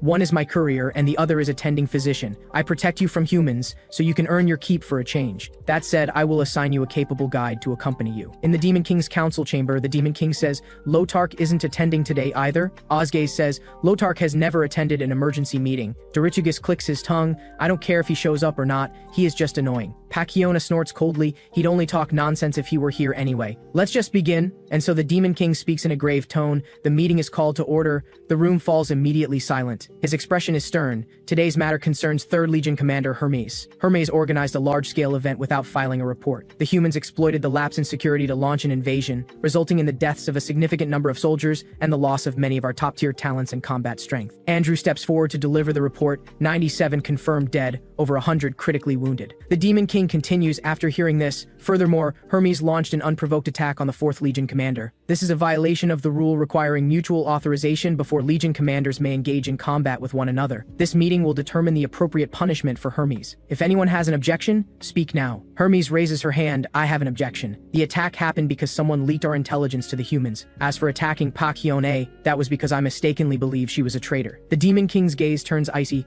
Are you challenging me right now, Hermes? Hermes says evenly, I only wish to identify the traitor first. The Demon King's fury erupts. Hermes, you have some nerve. Out in the corridor just outside the Demon King's council chamber, Osgaze says, when both of them get this worked up, there's simply no way to have a productive meeting. Pacquiona asks, is there really no hope of Hermes and the Demon King ever reconciling? Tugray shakes his head, probably not. Inside the 2nd Legion's magic engineering tower, Il and the group arrive, so this is the legendary magic engineering tower. At that moment, the guard mouse steps forward. Are you the new visitors? The mouse plants his paws on his hips and bellows. State your names. You won't set one foot inside the magic engineering tower otherwise. Roygal hands over the pass. I am Roygal from the 3rd Legion headquarters. The mouse examines the pass. 3rd Legion, is it? Right this way. I'll take you to meet the Legion commander. 2nd Legion, Lotark's office. Lotark finishes reading the letter and falls deep in thought, murmuring to himself, a human using demonic energy. Is his body gradually transforming into that of a demon? Il and the others walk into the office just then. Lotark spots Il and freezes in shock. He immediately jumps off his desk and runs toward Il. He grabs Il's hand, thinking to himself, I can't see it, but I can feel it.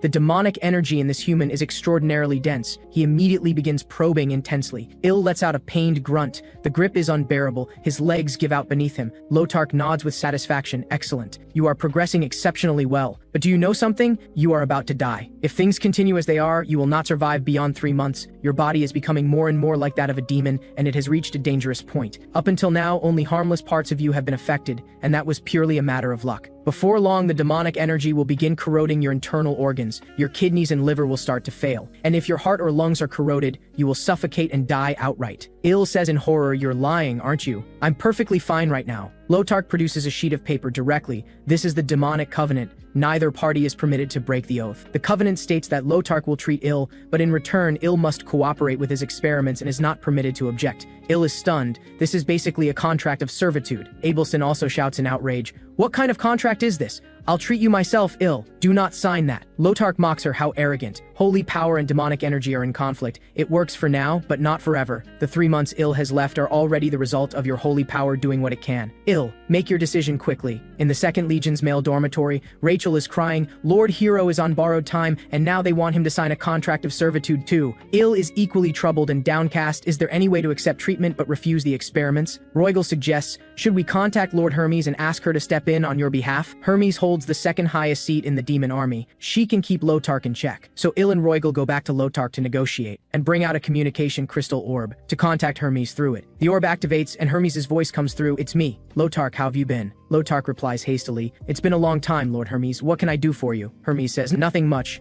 I simply need you to take care of a small matter for me. Add what I'm about to say to the covenant. Amendment to the covenant, Lotark must make every possible effort to treat Il and must not harm him. Furthermore, without consent, Lotark is not permitted to modify Il's body in any way. And lastly, before the contract expires, Lotark cannot stand by and watch Il die. Lotark explodes in shock and fury. Why? I am a Legion commander. Why should I go this far for a human? Hermes says, Lotark. 350 years ago, when your own people cast you aside, who was it that took you in? 200 years ago in the positioning battle, who helped you secure that victory? And 100 years ago, who saved your life? Hermes continues pressing, and who was it that angered the demon king by saving you and was locked away for 100 years as a consequence? Lotark, if you understand what I'm saying, then sign it. That night, Lotark is alone in his laboratory. He roars in anguish, how dare they do this to me? I am a Legion commander. He screams at the top of his lungs, bring me that communication crystal ball, now. The next day, however, Lotark finds Il as if nothing happened and cuts straight to it. Do you know why demonic energy is deforming your body? Il says, because humans can't use demonic energy. Lotark shakes his head, wrong. Humans have absolutely no ability to control demonic energy. The moment an ordinary person has demonic energy injected into them,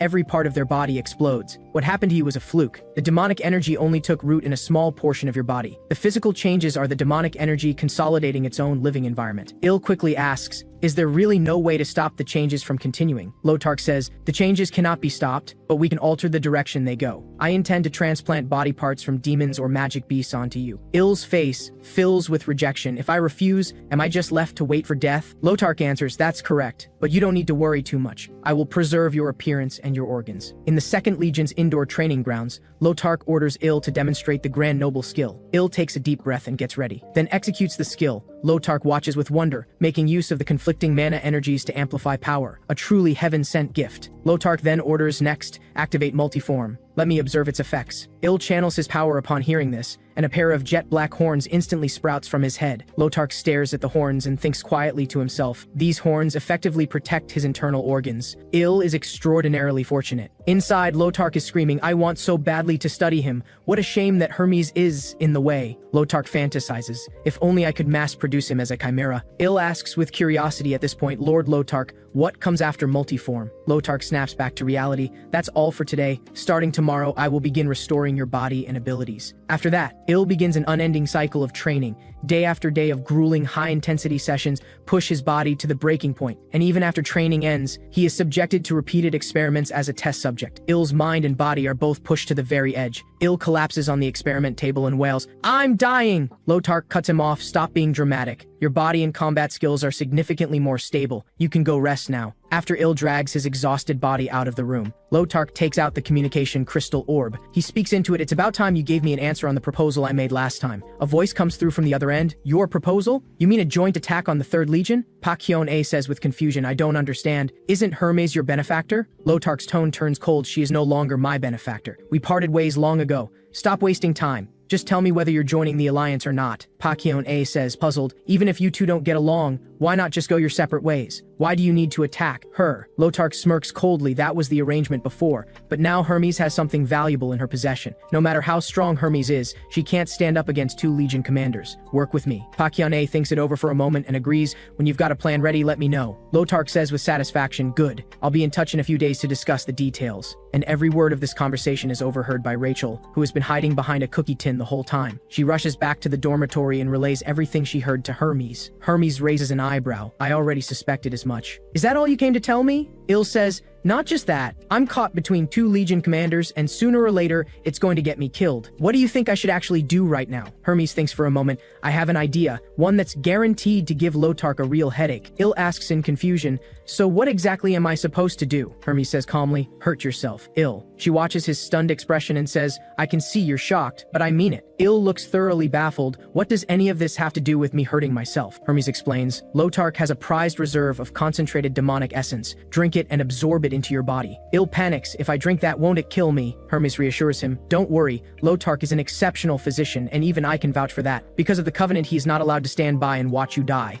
So Il and Roygel quietly slip into Lotark's research lab. Their eyes are fixed on the mysterious containers lined up on the table. Il mutters under his breath, this is it? The demonic essence that Lord Hermes mentioned? He picks up the most conspicuous bottle and says, the most potent one has got to be this. Roygel quips, if things go sideways, I'll make sure to collect your remains. Il steels himself, tips his head back, and downs the entire bottle of demonic essence in one go. The next second, the bottle slips from his hand and shatters against the floor with a sharp crack. Il begins coughing up blood, dizzy and disoriented. Roygel says calmly, it's starting. This is highly concentrated essence from an ancient magic beast. It's going to be agonizing for a human. Il grits his teeth through the pain. You could have at least warned me it was going to hurt this much. Il can no longer hold on. His consciousness begins to slip away. An unknown amount of time passes before Il Il slowly opens his eyes, his awareness gradually returning. He sits up and asks weakly, "Where am I now?" Rachel answers from beside him, "The 2nd Legion Commander's office. That mouse worked around the clock for 4 straight days nursing you back to health." At this point, Hermes walks in and says lightly, "Long time no see, Il. Roigel told me you were doing better, so I came all this way to see for myself." Hermes pats him on the shoulder. "You actually do look remarkably well. You've gotten stronger." Hearing this, Il looks down at his hands and finds that his palm has turned black. He lets out a startled scream. "What happened to me?" Lotark explains, "The ancient demonic energy has found its home within your body. That magic beast had an indestructible body,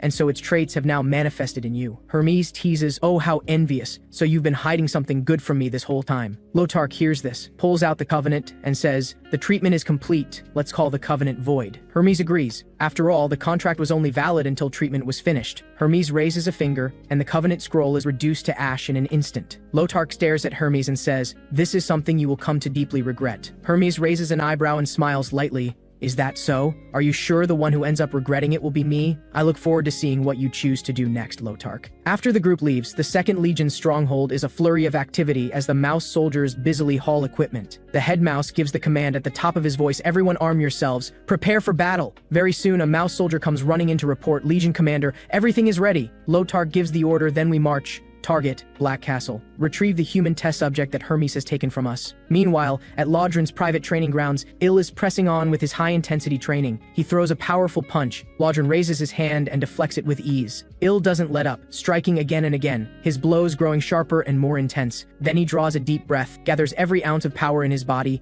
and begins building up a charge. Il lets out a battle cry and drives the charged fist hard into Laudren. He is thrilled. That last punch felt like it actually landed on target. The next second, Laudren's fist comes back and pins Il flat on the ground. Il lies there in pain. Everyone keeps saying, "I've gotten stronger, but I'm still no match for you." Laudren smiles. "The rate at which you've grown is staggering, truly beyond imagination, but your body has grown faster than you've learned to command it. You'll adapt soon enough. Don't rush. One day you'll prove what you're capable of." Il grips his hand back with a grin. "Next time, I'll show you a side of me that'll actually impress you." Just then, a massive explosion erupts from somewhere in the training grounds. The wall behind Il is blasted open, leaving a gaping hole. A goblin triggers the alarm and shouts, "The Rat Clan is attacking! Everyone get ready!" The so-called Rat Clan is a type of demon that resembles mice, physically weak but remarkably quick-witted. And at this moment, these mice are hauling out cannons and bombarding the city walls without mercy. Pakiona watches the barrage and remarks, "The firepower is extraordinary. No wonder you have so much confidence." Very soon, a mouse soldier runs over to report to Lotark, "Legion Commander, the city walls have come down." Lotark immediately gives the order, "Send the chimeras in first to lead the assault. Kitawu, go bring back that human test subject. I will take on the 3rd Legion Commander together with the 4th Legion Commander." On the other side, Il and Laudren sprint at full speed to find Hermes and report the situation. Il asks anxiously, "Lord Laudren, what do we do from here?" Laudren says in a low, steady voice, "I'm going to rally our scattered forces first. Il, you deal with Division Commander Kitawu." Il goes still. "Division Commander Kitawu?" Laudren explains. "He is Lotark's most trusted and valued right-hand general. By all rights, I should be the one handling him. But you've grown strong, and I believe in you." Il immediately accepts the task. Laudren suddenly remembers one more thing. "You can ask the Saintess for help." Il immediately pulls Abelson along to act with him. He says to her, "As long as you radiate holy power, you're a walking weapon. Now let's go find that Kitawu." Just then, a loud laugh rings out as Kitawu makes his entrance. "Found you, human!" Il looks at its combat power reading and gasps. 162,730. Stronger than I imagined. He thinks to himself, "Can I actually win this?" Kitawu gives the command, "Go, tear this human apart." A pack of vicious attack dogs snarls and charges at Il and Abelson. Kitawu laughs at the sight. "Human, watch me end you in one move." He unleashes his technique, fully expecting Il to be blown to pieces. He then lets out a triumphant laugh. "Already done? That was fast. So fragile." The next second, Il says with a smirk, "Those punches are limp. I barely felt a thing." Il activates his ability. Multiform 2nd stage full bloom. His power surges as he grabs a dog and hurls it away. Then Il seizes the opportunity and charges forward. His fist and Kitawu's palm crash together in a brutal collision. Kitawu cries out in pain, "Everyone get over here and support me." Abelson cries out, "Mr. Il, all the chimeras are coming this way." She begins channeling her divine power. "I'll do my best to hold them back." Very soon, Abelson radiates a brilliant and blinding holy light. Abelson says, "I've released all of my holy power." Il borrows the force and uses it to his advantage, successfully sending Kitawu crashing back several meters. Kitawu is incredulous, his face filled with shock. How is this possible? A mere human with this much power? Il seizes the moment and charges in, grabbing the robotic figure Kitawu is controlling by the face. He says, "I guess I have your Legion Commander to thank for this." And with that, he swings his fist and delivers a devastating blow. The robot is smashed to pieces in an instant. Il stands with his hands on his hips, a so-called Division Commander, and that's all you've got?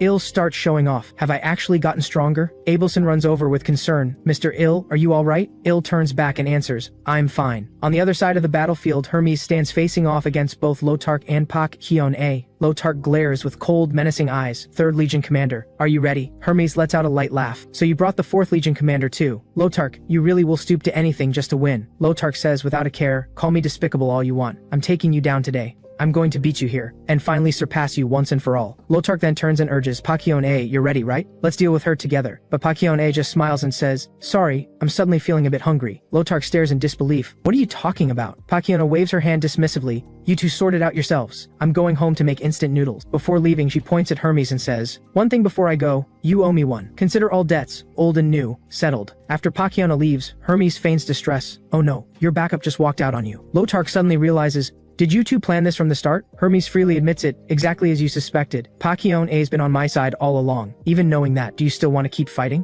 Lotark clenches his jaw, stays silent for a long moment, then says, doesn't matter. I'll show you just how much I've grown over these past 100 years. On the other side, Il spots Pak Hyun-a and shouts in shock, Legion Commander Pak Hyun-a. Pak Hyun-a raises an eyebrow. I figured you'd be scared out of your mind, so I came to check on you. Il asks in confusion, shouldn't you be fighting Hermes right now? Pak Hyun-a says, your Legion Commander told me to stay out of it, so here I am enjoying the show. Il presses further, so who do you think is going to win? Pak Hyun-a says, Lotark came more prepared than I expected, but he still can't beat Hermes. On the other side of the battlefield, Lotark launches an all-out assault on Hermes, who just stands there without fighting back. Lotark snaps in fury, Hermes, what are you doing? Get serious, I'm Lotark, 2nd Legion Commander, leader of the Rat Clan, fight me for real. Hermes smiles coolly, why bother? Anyway, I'm determined to win this battle. The moment the words leave her mouth, she raises her hand and effortlessly blocks Lotark's full force strike. Hermes says calmly, Pak Hyun-a has abandoned you, and your century-old weapon is useless. Do you really want to keep going? Lotark grits his teeth. You're right about all of that, but I refuse to surrender. Then, throwing all caution aside, he channels every last drop of demonic energy within him. An enormous energy sphere takes shape. It surges toward Hermes, carrying the weight of total destruction. A violent collision erupts,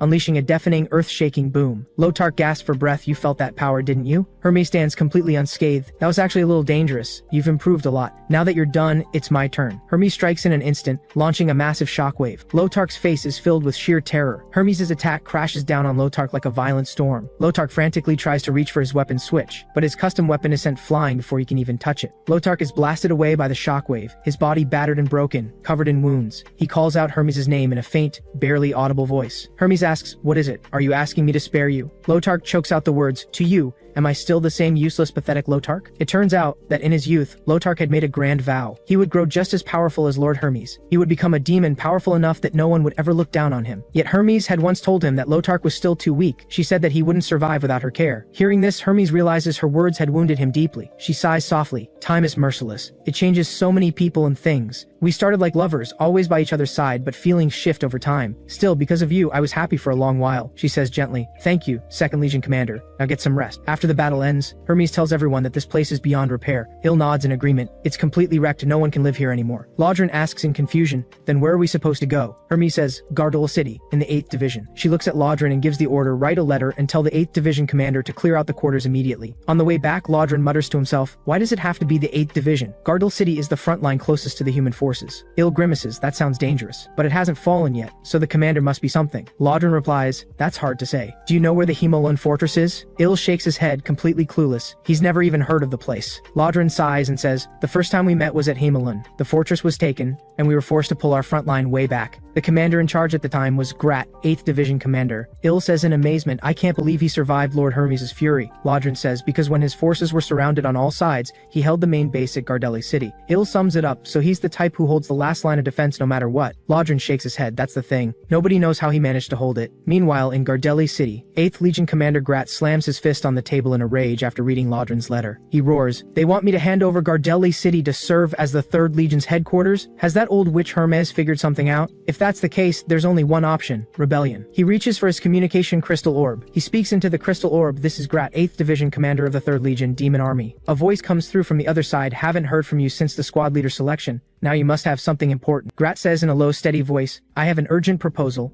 one that benefits both sides. And shortly after, in the papal chamber, the Pope seethes with barely contained anger. Even Andrew failed? Don't tell me that was Ill's doing again. Aelin nods. Yes, Ill is growing at a rapid pace. The Pope's expression turns grim. This is a problem. Aelin suggests, perhaps we should deal with the Dracian conflict first. Ill shouldn't be able to cause much trouble in the meantime. The Pope scoffs coldly. If you were an ordinary person, I'd agree with you. But Ill is a hero, and a hero's potential is limitless. The Pope rebukes Aelin sharply. The reason you can say that is because you have no idea how terrifying a hero can be. We have to eliminate him before he has a chance to settle in this world. He presses further. Any new intel from our spy? About Ill? Aelin says the spy says they can help us take out Ill, the Red Nightmare and the Glutton. The Pope asks with curiosity, and what's the plan? Does it involve Gardelli City? This is a compelling offer. Why didn't you report it sooner? Aelin says in exchange, Grat demands a tribute of 10,000 people, and a guarantee that we won't attack his territory for the next 5 years. And the 2nd Legion commander position is open now, and he wants it. The Pope analyzes, his terms are unreasonable. Aelin frowns, never mind the territory. Asking for 10,000 people is outrageous. But the Pope says with cold resolve, I accept his terms. This is a golden opportunity to eliminate all of our threats in one move. 10,000? He could ask for 1,000,000 and I'd still agree. He warns Aelin, no more failures this time. This is our last chance. Summon every legendary hero from every region and bring them into this battle. This is our final campaign against Ill. A few days later in Gardelli City, Grat greets the group with a wide smile. Lord Hermes gave the order, so of course I'm handing over Gardelli City. There's just one small issue. Lodron asks, what issue? Grat says,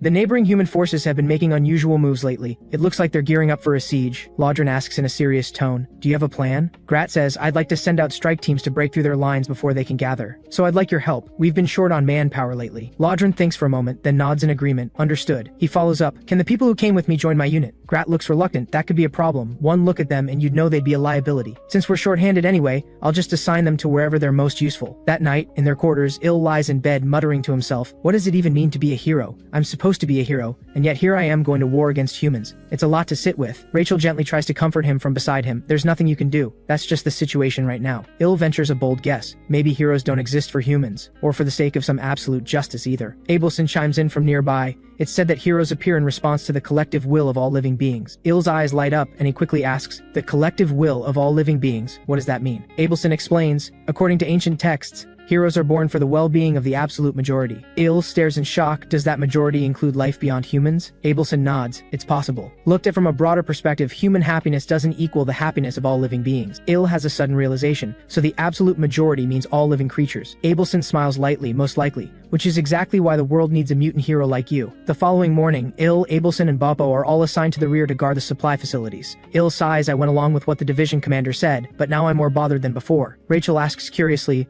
what's bothering you? Ill points at the map, our position. This assignment doesn't add up at all. Rachel looks confused. Doesn't add up? I think being here is perfectly safe. Abelson thinks it through. Lord Lodron's position is dangerous, but we've been placed in a completely safe rear. That's strange. Rachel asks, isn't being safe a good thing? We don't have to risk our lives in battle. Ill stands up and says, they claim to be short on manpower and yet here I am, a platoon commander, sitting around guarding a dining hall. Rachel suddenly gets it. You're right. You're squad commander level firepower. Why would they put you here? Abelson adds, and if it were just to protect me, there are other people they could have assigned instead. Ill moves toward the door. Something is off here. Rachel notices and asks urgently, wait, where are you going? Ill waves his hand. I've got a bad feeling. I want to go check the front line. Abelson quickly follows, then let me come with you. Ill hesitates with concern. It's not that far, but are you sure you'll be alright? Abelson says, I can hold my own. Channeling holy energy through my body, I can move as fast as a high-ranking knight. Ill lets out a helpless sigh. That's not what I'm worried about. But fine, whatever. If you say so, let's go. But the moment the two reach the door, a guard steps in their way. The guard barks sharply, stop. Division commander's orders, you are not to leave this area.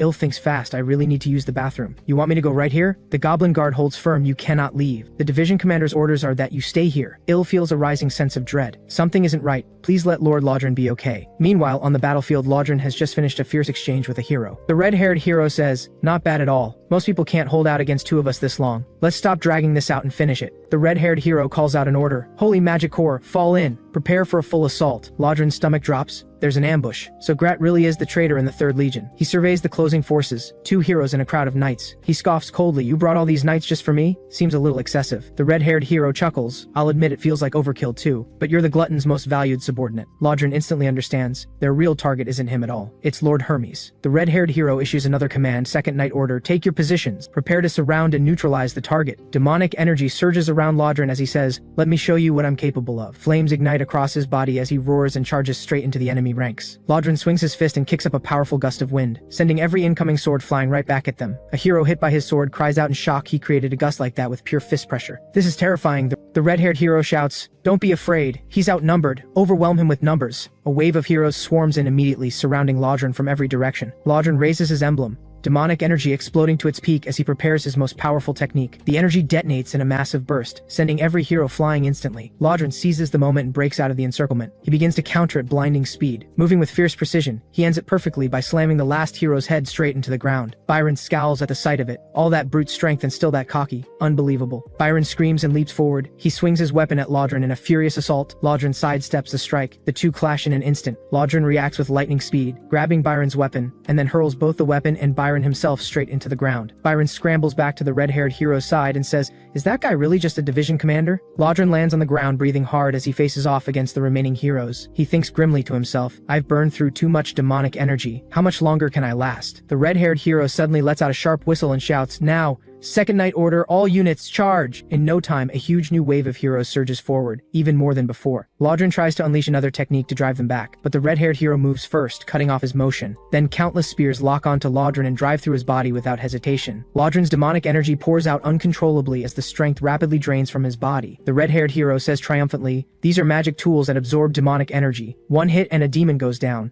Lodron can no longer hold himself up, his body going completely limp, drained of every last ounce of strength. The red-haired hero shouts, the fight is over. Just to be safe, stick him a few more times. Byron immediately snatches a spear and says, I'm doing it. No way I'm missing out on something this cool. He taunts, look at you, completely helpless. You the Red Nightmare is just a demon after all. Lodron's voice comes out in broken fragments. Byron readies the spear. What was that? I can't hear you. Lodron gathers every last ounce of strength for one final roar, the Red Nightmare of the demon army. Then he swings a palm strike with everything he has left. Byron has no time to dodge and is killed instantly. The red-haired hero curses in fury. How did that idiot Byron ever become a hero? He surveys the battlefield. The Night Order is nearly wiped out and Byron's death is a serious blow. He snorts coldly, but that last attack must have been the Red Nightmare's final act of desperation. He shouts out, anyone still standing, grab those magic tools and surround him again. The very next second, a fist comes crashing down with the force of a thunderclap. Il arrives with demonic energy surging all around him and shouts, you're all dead. That one punch from Il sends the red-haired hero flying instantly. Lodron looks up at Il in utter disbelief. Il, what are you doing here? Il pulls the spears from Lodron's body.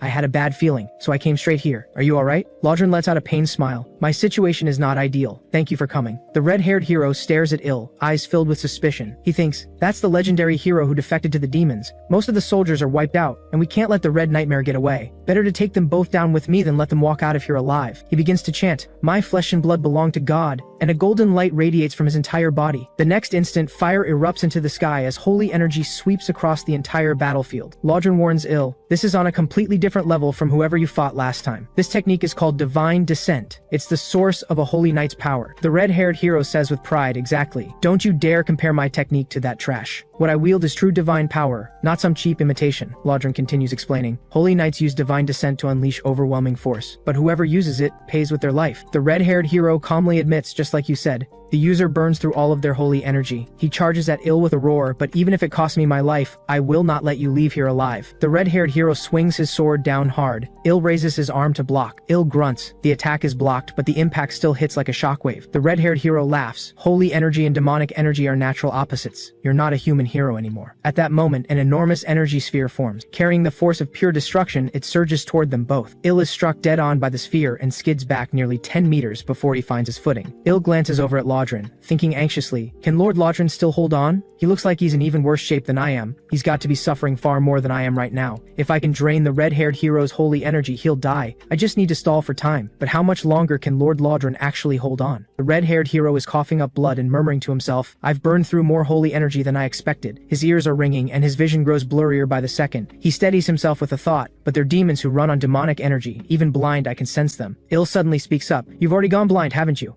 The red-haired hero says, I can't see, yes, but that doesn't change anything. I can feel your demonic energy even with my eyes closed. Il acts surprised. You're that sensitive to demonic energy? That's impressive. No wonder things turned out the way they did. The red-haired hero says with irritation, just get to the point, quit wasting my time. Il says, right now you can't sense anything other than demonic energy, can you? Miss Abelson, now! Abelson appears behind the red-haired hero in an instant. She delivers a single, decisive strike. The red-haired hero drops dead before he can even react. Not long after, the human army arrives, seething with fury and demanding to settle the score with Grat. The human hero screams, you treacherous demons, you played us, and 2 of our heroes are dead because of it. Grat looks completely stunned. 2 of Galen's heroes are dead? How is this possible? Just then, a towering pillar of energy explodes into the sky. Hermes appears and says, indeed, care to explain how this happened? The human hero stumbles back in terror. Grat, you scheming rat. Was this all your trap? Grat immediately plays along, putting on a new face, my lord. I've brought all those foolish humans straight to you. Hermes lets out a light laugh. Well, the useless Grat actually did something worth praising. As your superior, there's no way I'm skipping a feast this grand. The ground begins to tremble violently, and darkness slowly swallows the sky. An enormous fireball descends from above and slams into the human hero army. With a thunderous crash, the entire human hero army is obliterated in an instant. Grat rushes up to flatter her, truly worthy of you, Lord Hermes. No human could ever come close to a legend as great as yours. Hermes says, how are you be so stupid? The words barely leave her mouth before Grat's head is severed clean from his neck. Hermes says plainly, so you were the only spy. I thought you might have had an accomplice. The next day, in Gardella City, Hermes gathers everyone for a meeting on a pressing matter. She says, I've called you all here today to discuss restructuring the troops. First, Lodrin, you'll be taking command of Grat's 8th Division. That will keep Lodrin busy, so Roigel, you'll serve as Vice Division Commander. She turns her gaze to Il and says, as for you, Il, you'll serve as a company commander directly under the Legion. Il looks genuinely shocked, a company commander? But wasn't I a platoon commander? Hermes smiles, you've been working so hard to impress me lately. Consider this your reward. However, I won't be assigning you any soldiers just yet. Everyone in the room is completely lost for words. Lodrin can't help but ask, do you have a plan in mind? He does hold the title of company commander after all. Hermes smiles with an air of mystery. I want to observe the situation before I decide whether to give him any troops. Hermes continues her announcements. This is Montan. Starting today,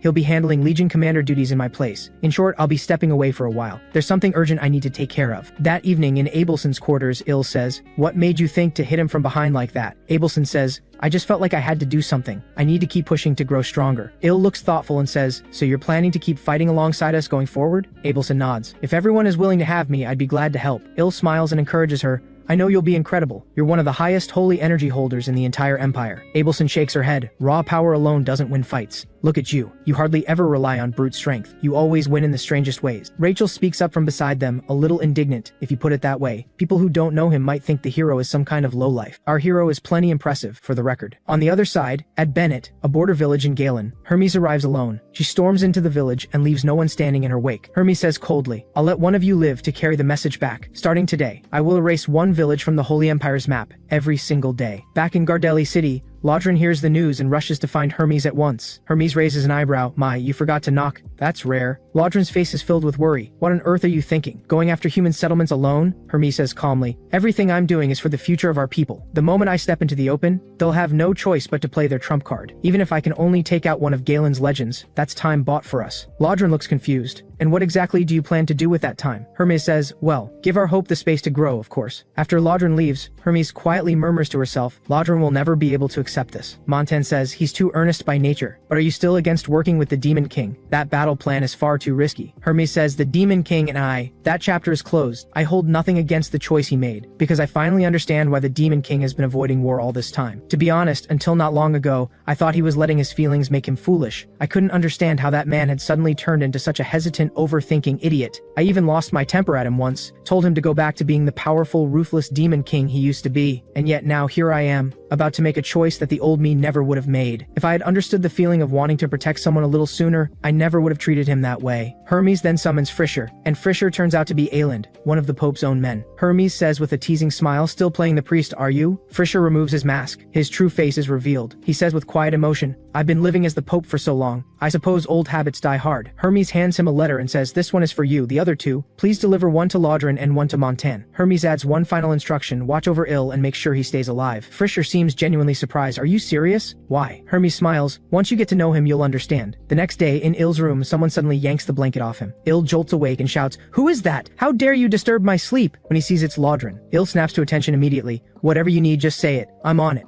Laudren says in a heavy tone. Il, you need to leave, right now. Il's eyes go wide in shock. What? Just like that? Laudren's expression is grave. The human army is launching a full-scale assault on Gardella City tomorrow, and they're bringing legendary-level fighters. Il argues back quickly. Doesn't that mean I should stay here? Laudren sighs. Their target is Lord Hermes. We're not the ones they're after. But if something truly happens to Lord Hermes, I won't be able to protect you on my own. So Il, leave Gardella City, and take the Saintess with you. Once things settle down and you've found somewhere stable, contact me with the communication orb. Just then, Abelson's voice comes through from outside. Mr. Il, it's almost time to go. Il turns and looks up in surprise. Miss Abelson. And who is that beside you? Fisher introduces himself. My name is Fisher. By Lord Hermes' orders, I'll be traveling with you from here on. We'll need to blend into human society first and get a read on the current situation. From now on, the Saintess will be posing as a novice priest on a sacred pilgrimage. Il and I will be disguised as ordinary mercenaries hired to guard her. If you understand, get in the carriage. Before getting in, Il looks back toward Gardella City and says quietly, please, let everyone be safe. On the road, Il asks, Lord Fisher, where exactly are we headed? Fisher answers, the Holy Empire is too dangerous. Drashan is hostile to heroes as well, so after weighing everything, we're heading to the kingdom of Malilte.